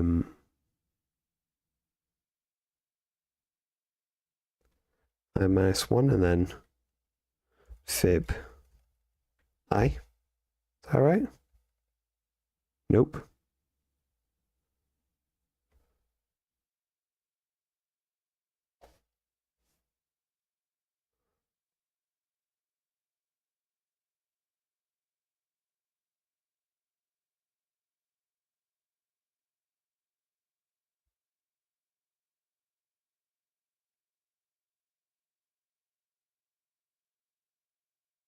No, that's not right.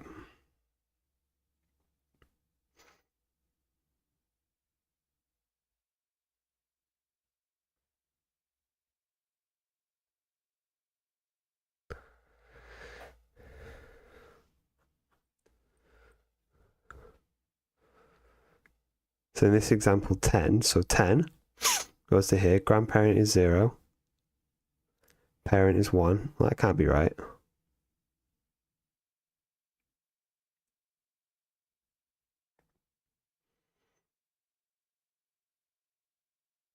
So for I in range n minus 1, so from 1 to 9, current equals parent plus grandparent. Yep, so it's going to be 0 plus 1 is 1. And then grandparent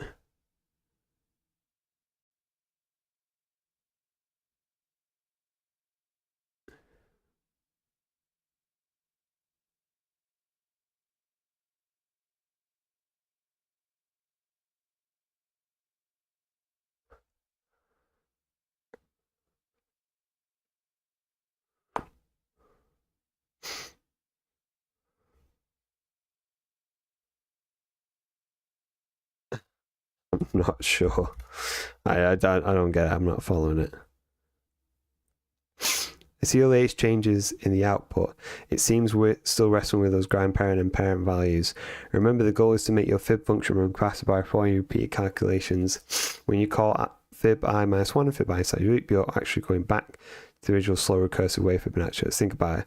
After you calculate current equals parent plus grandparent, you now have the newest Fibonacci number in current. For the next iteration of the loop, what should parent be and what should grandparent be? How do the values you just calculated, current, and the value parent previously held fit into this? So isn't it just parent and then current? Like that? I'm a bit confused by that.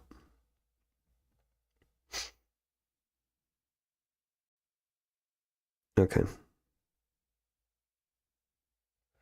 I don't understand how I fixed it. Okay, so splendid work, young apprentice. You successfully tamed the exponential beast and achieved polynomial timing for your fib function. So let's break down the magic performed. The key change was in how you updated grandparent and parent inside your loop. Here's why this line in particular was the fix. So current equals parent plus grandparent. In each step of your loop, you calculate the next Fibonacci number by adding the parent, the previous Fibonacci, and the grandparent, the one before that. That makes sense to me. I understand that. Grandparent and parent is equal parent and current. After current is calculated, it becomes the most recently found Fibonacci number. For the next iteration of the loop, these values need to shift. The old parent value now becomes grandparent for the next calculation because it's going in the loop, right? Okay, the new calculated current value now becomes the parent for the next calculation, right? Okay, right, makes sense. Oh god.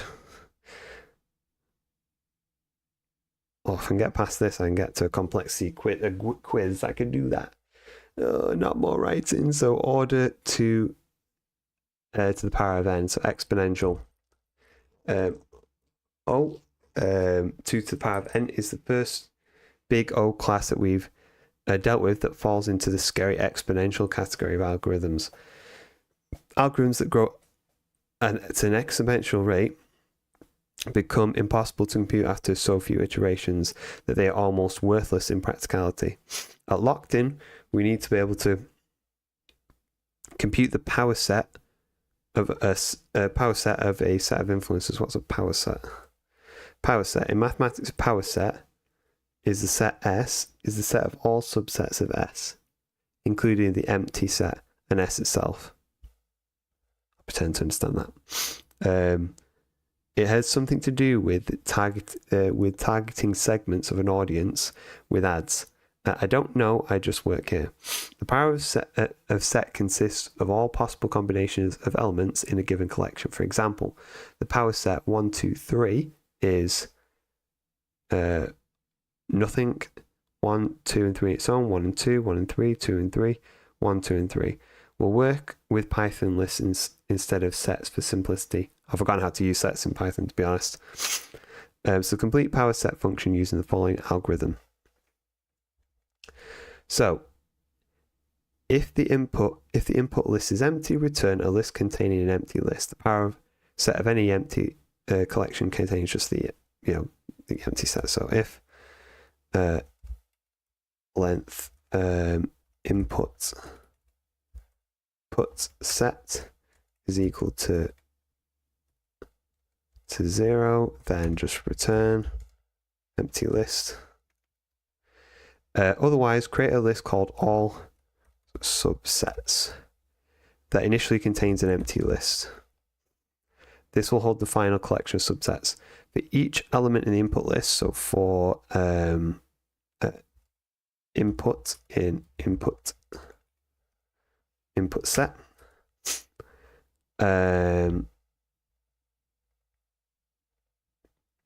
create a new empty list named subsets with elements.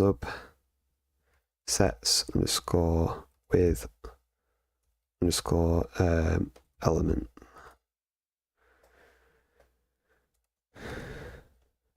This will now hold the new subsets that include the current element. Iterate over each subset in your main collection, all subsets. Iterate over each subset in your main collection, all subsets. For subset in all subsets. Create a new subset by adding the current element to the existing subset. Create a new subset. Iterate over each subset in your main collection. Create a new subset.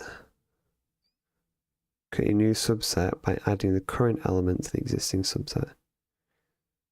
Adding the current element. Append this new subset to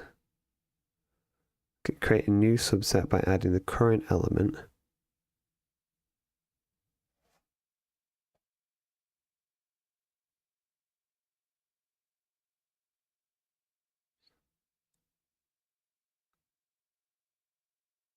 to the existing subset.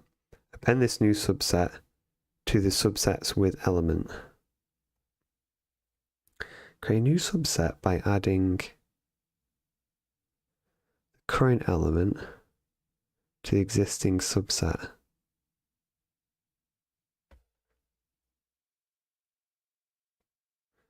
All right, input. So subset dot append input. Oops. Input. Append this new subset to the subsets with element.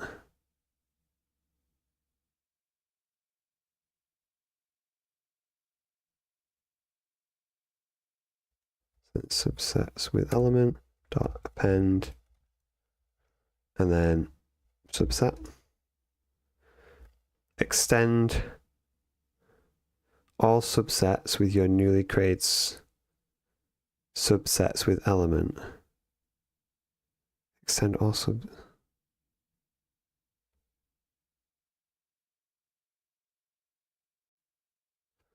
all subsets dot append subsets with element, and return all subsets.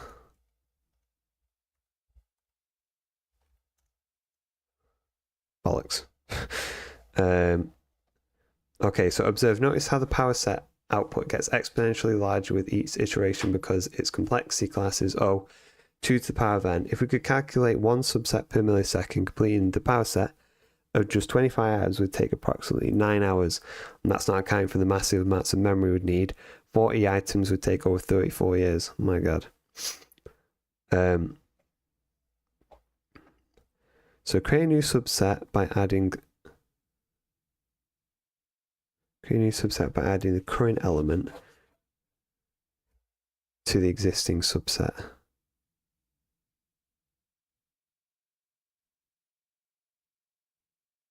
Create a new subset by adding the current element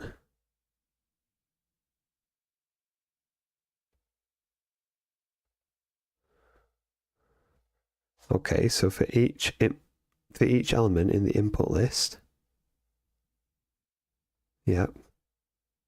create a new empty list named subsets with elements. This will hold the new subsets that include the current element.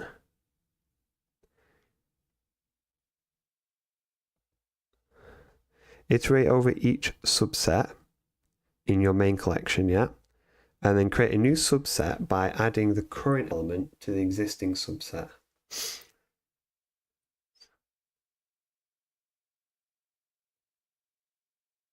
Append this new so call it new subset. Subset equals, and then we say new subset. Crap. Append this new subset to the subsets with element, and then extend all subsets with your newly created subsets with element.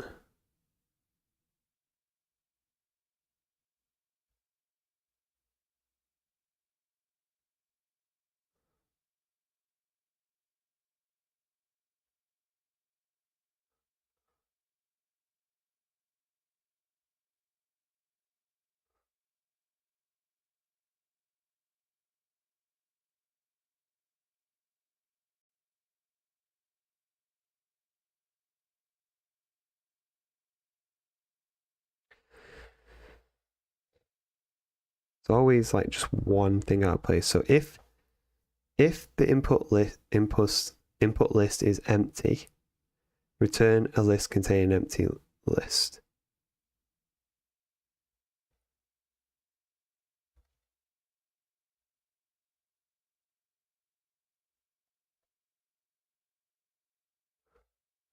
Otherwise, create a list named all subsets that initially contains an empty list.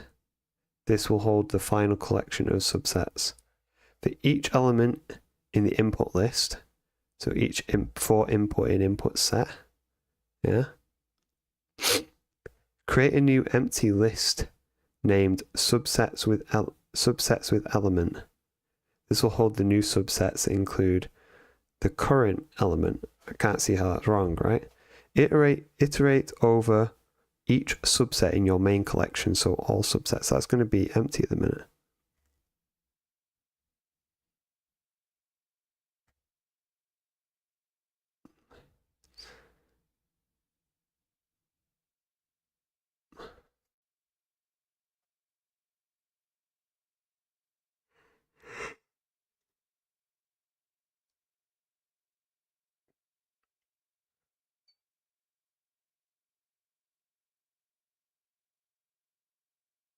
Iterate over each subset. So create a new subset by adding the current element to the existing subset.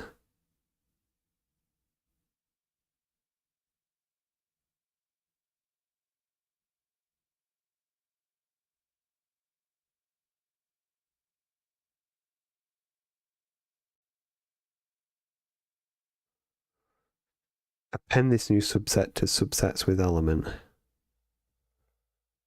And then extend all subsets with your newly created subsets with element.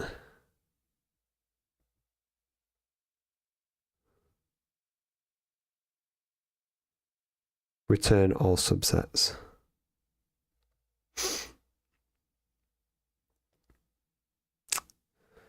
Ugh.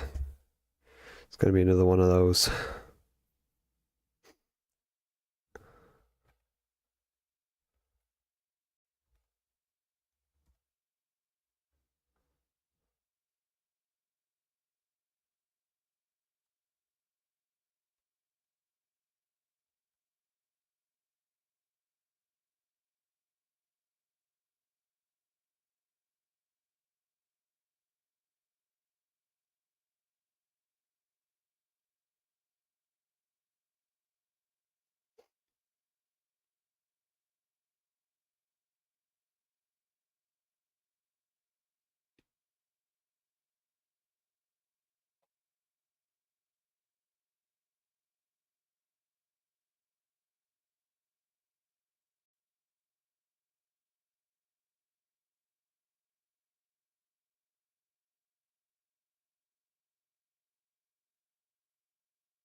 One and two.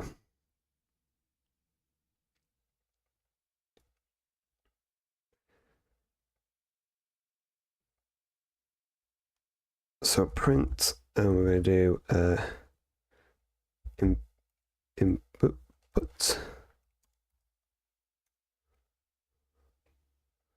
Okay. So input for subset in all subsets. So for nothing.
Create a new subset by adding the current element to the existing subset.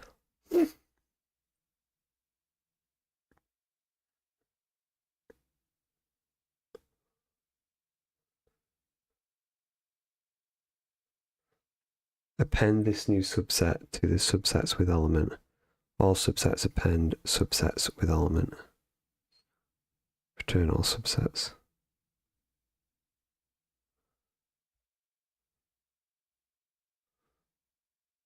So inputs 1 and 2, let's have a run through, see what it does. So it's going to start with 1. Subsets with elements is empty. So for subset in all subsets, it's not going to be anything.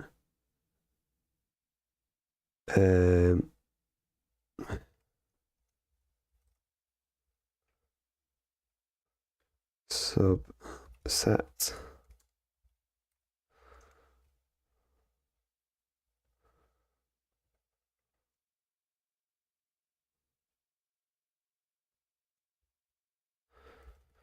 To all subsets, all subsets, all subsets.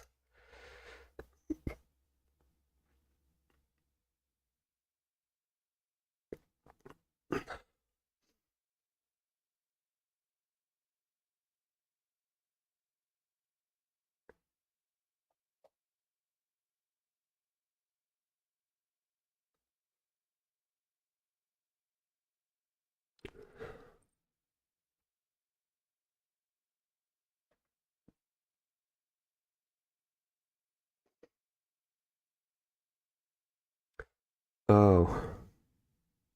Iterate over each subset in your... Create a new subset by adding the current element to the existing subset.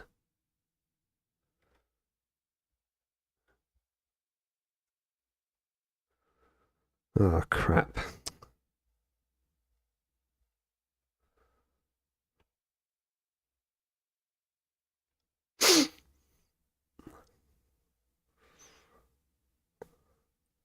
Iterate over each subset in your main collection. All subsets. So iterate over each subset in your main collection.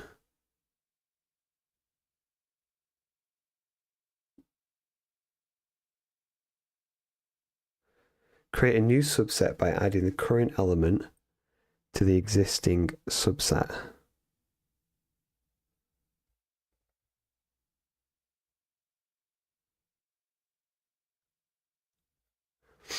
Ugh.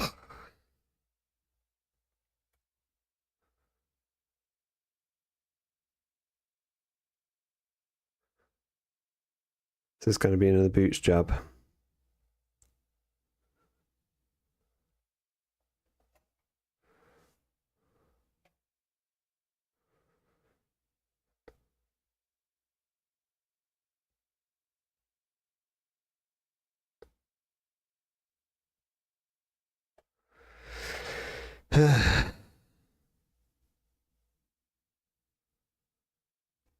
So iterate over each subset in your main collection, all subsets, yeah? So this might be like an array of arrays, maybe, yeah? But at first, it's going to be an empty array.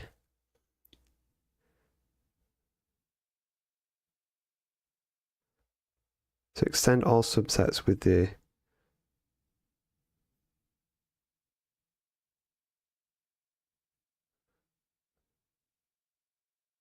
extend all subsets with your newly created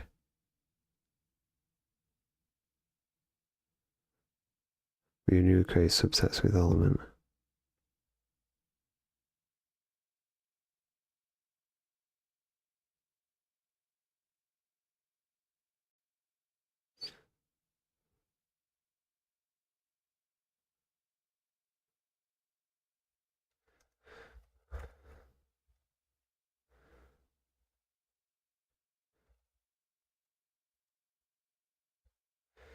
Subsets with elements. Get this in my head. Yeah, so an empty array to start with, yeah?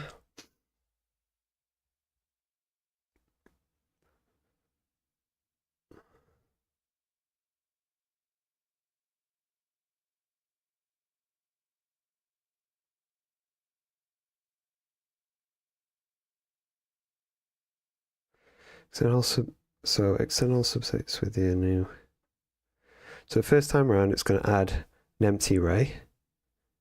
And then second time round, so then second time round, it's going to be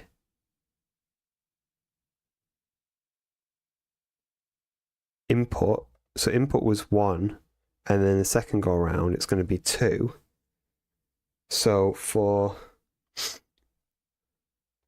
I think that it's this part. So for subsetting all subsets, we don't want to be doing that all the time. So iterate over each subset in your main collection. Is it this? Is it? I don't think that's right though. It's going to complain about a indexing error. Yeah, out of range.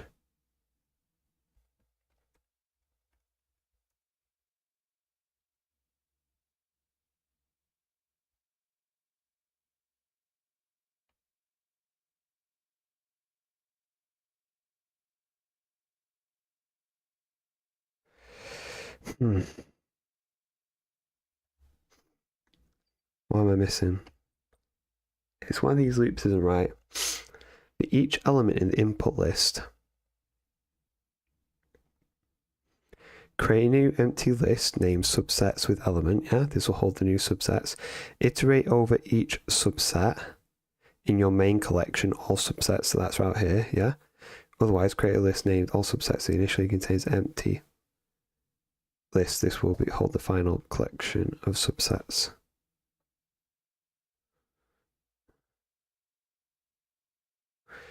Yeah, I'm not sure. What am I doing wrong now? Go on.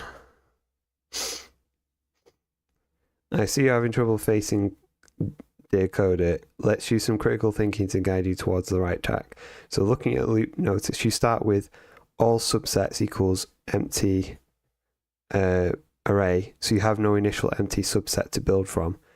You modify each subset in place with subset append, which can cause them to keep changing in unexpected ways. You then add a list of lists as a single element to all subsets, make its structure not quite what you might expect for a flat list of subsets. Let's spawn a few questions. Why do you think instructions suggest starting all... Well, that's not really what it says. Like, it says, otherwise create a list named all subsets that initially contains an empty list. Yeah, so it doesn't... I don't think the wording on that's like super clear, but that's what I tried before. Yeah, okay, so I get that. I'll fix that. When creating a new subset, it might be safer to use something like subset plus element to avoid changing. Oh.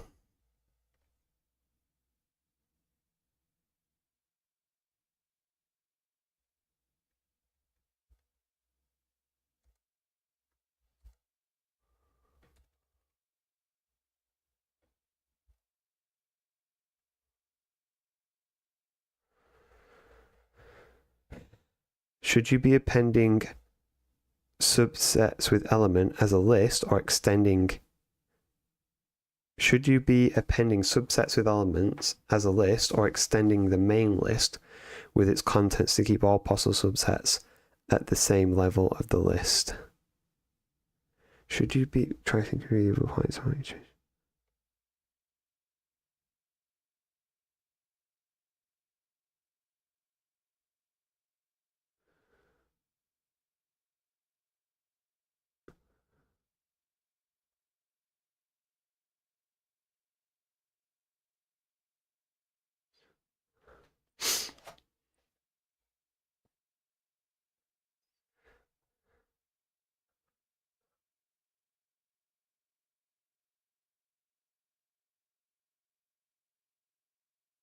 Should you be appending subsets with element?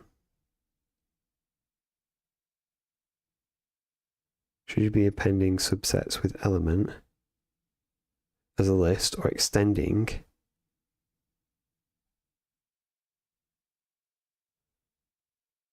the main list with its contents to keep all possible subsets at the same level of the list? When the instructions it says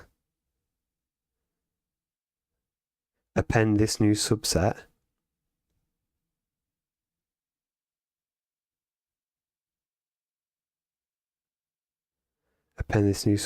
to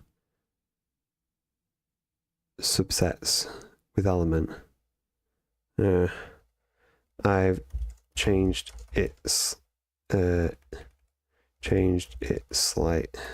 slightly. You're making progress, very wise to experiment. Let's question your current approach so you can reason solution. So you're in a loop, you have subset plus input, but you don't do anything with the result. What does subset plus input create, and where does that new list go? Oh, so what?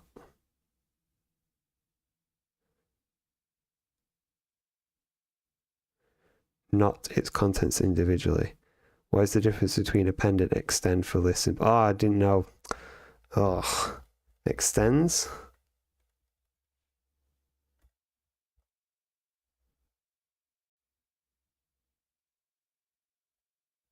I just call it new subset. So new underscore subset equals that.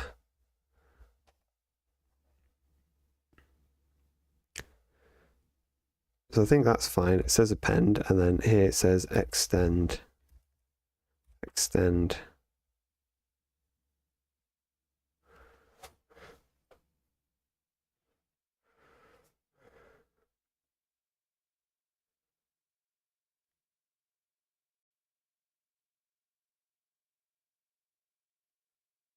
Oh, blimey. I fixed it, but I don't know how I fixed it again. Right. I completely forgotten, like, how did I fix that? I didn't realize about the extend thing in Python, so I just completely forgot about that. I would never have got that if you hadn't told me.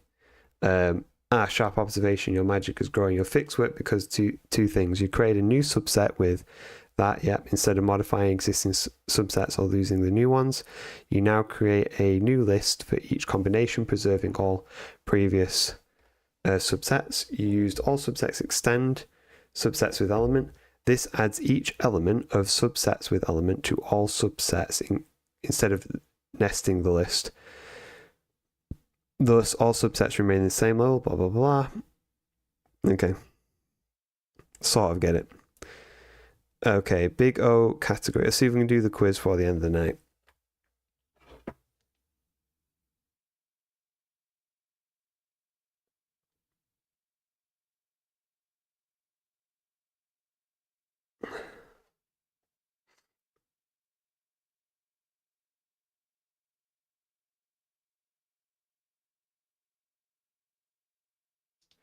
I think we can. We'll see.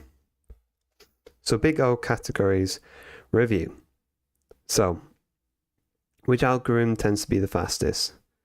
And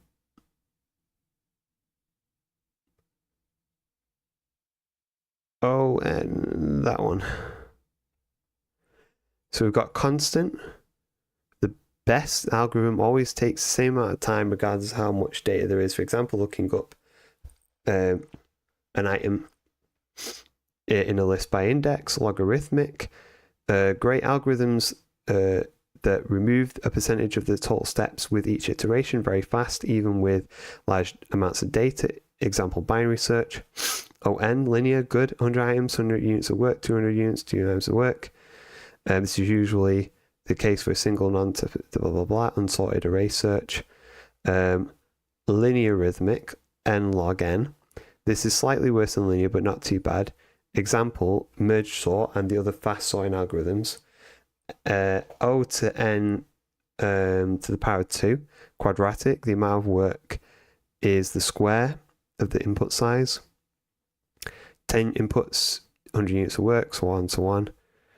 Cubic, slow if you have 100 items, takes 100 to the power of 3. Exponential, horrible. We want to avoid this kind of algorithm at all costs. Adding 1 to the input doubles the amount of steps. Example, brute force guessing and factorial. Even more horrible than algorithm becomes slow so fast that it's practically unusable. Example, generate all permutations of a list. Okay. So we did that one. What is the big O complexity of the function? It's just O1. So just accessing the index in an array. Complexity quiz example 2. Consider the following code. It calculates the number of times a given number can be divided by 2 before becoming less than or equal to 1. So naive log 2, so x count equals 0, while x is greater than 1. X divided by 2, and then count plus 1, return count. What is the big O complexity of the function? I think it's just on, right? Just increases with the input size. No? I'll guess it halves it. It starts cutting out steps because it's halving each time, so O log n. Consider the following function for 2 questions. It has a specific time complexity of Tn equals oh my goodness, what the what is the equivalent but not fully reduced way to express the complexity?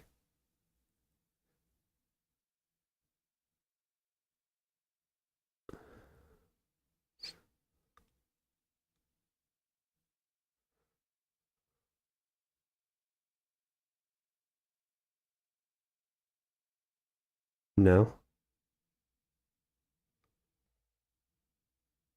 Can you explain that one? Certainly, the function in question produces a list of lists where each inner list is about half the size of the previous one. Let's break down the time complexity. Yep, runs I plus 1 times each iteration, halves I each time. Right, okay, I should have paid attention to that. While the first while loop starts with n and is cut in half by 2, with each iteration, the inner for loop creates a list of size I plus 1. So the total number of operations n plus m over 2 plus n over blah, blah, blah, so on and stuff. Summing the work.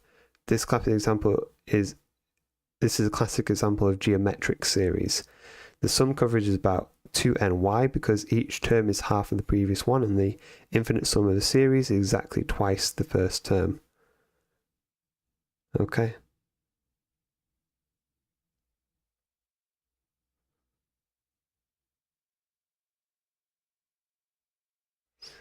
Okay.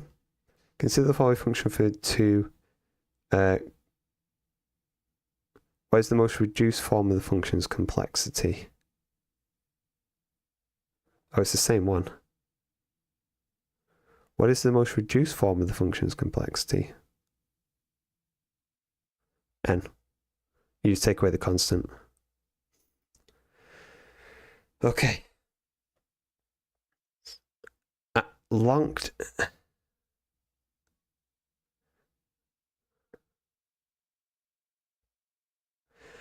Locked in, we are interested in simulating the exponential growth of an influencer's followers over a certain period with an adjustable growth factor. Complete the exponential growth function given the initial followers count n, growth factor, and number of days. Return a list containing the exponential growth of followers for each day.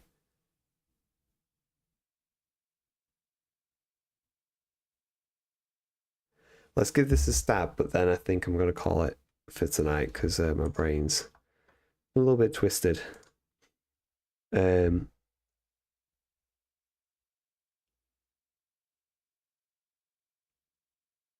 the exponential growth function.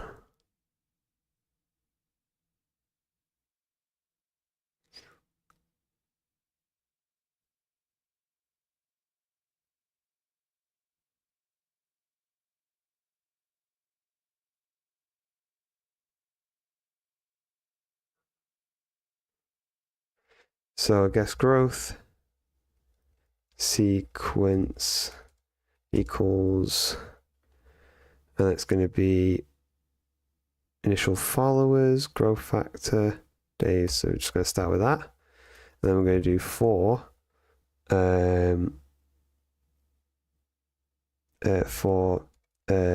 day in days.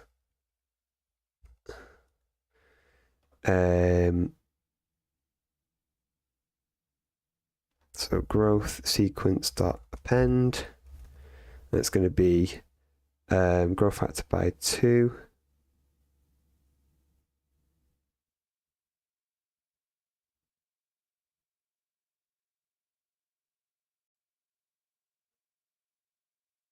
Oh, I lead the Bloodstone Classics League. That's cool. So each one's a doubling of the next, right?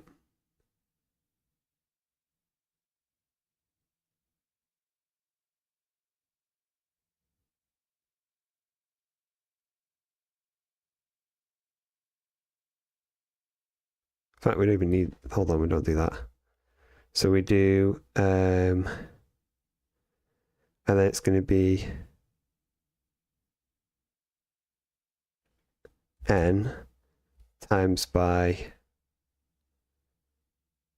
I guess, what is it? Factor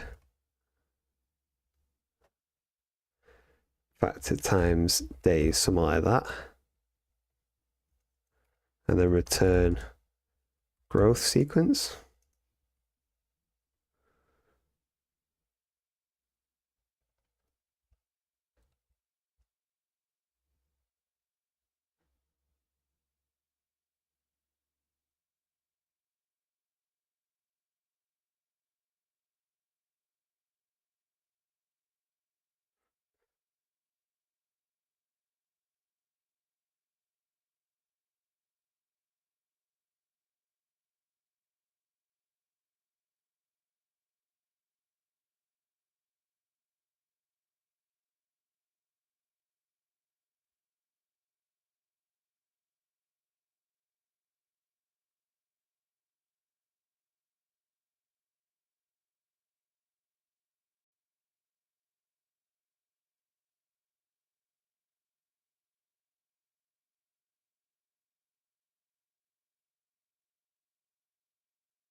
So it's going to be number of followers times.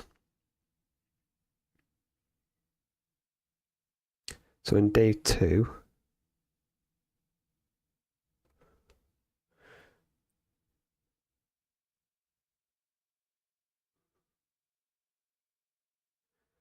so 0 days, day 1,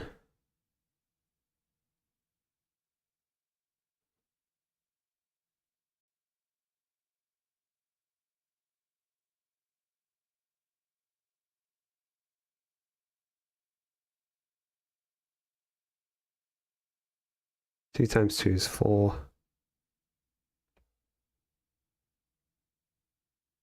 2.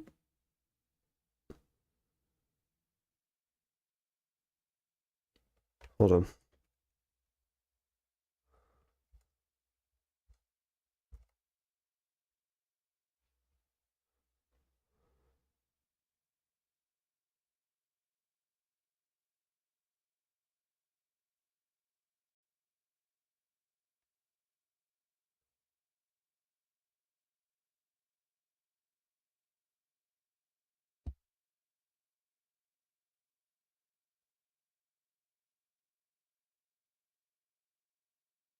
So 1 to the power of 2.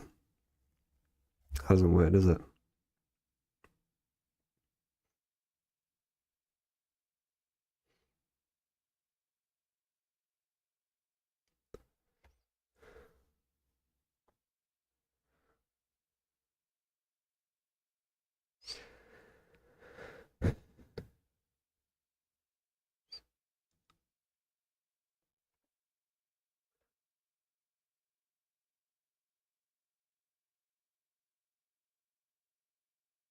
Oh, it's just doubling the previous day. Whoops, I'm a big dum-dum. So it's going to be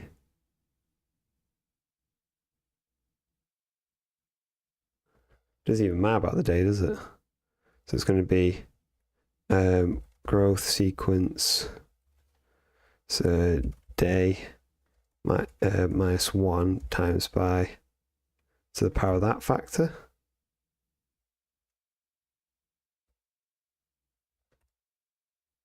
That's it. Boom. Done it. Let me show their solution, see if it's any more elegant. Yeah, they did the same thing basically. That's fine.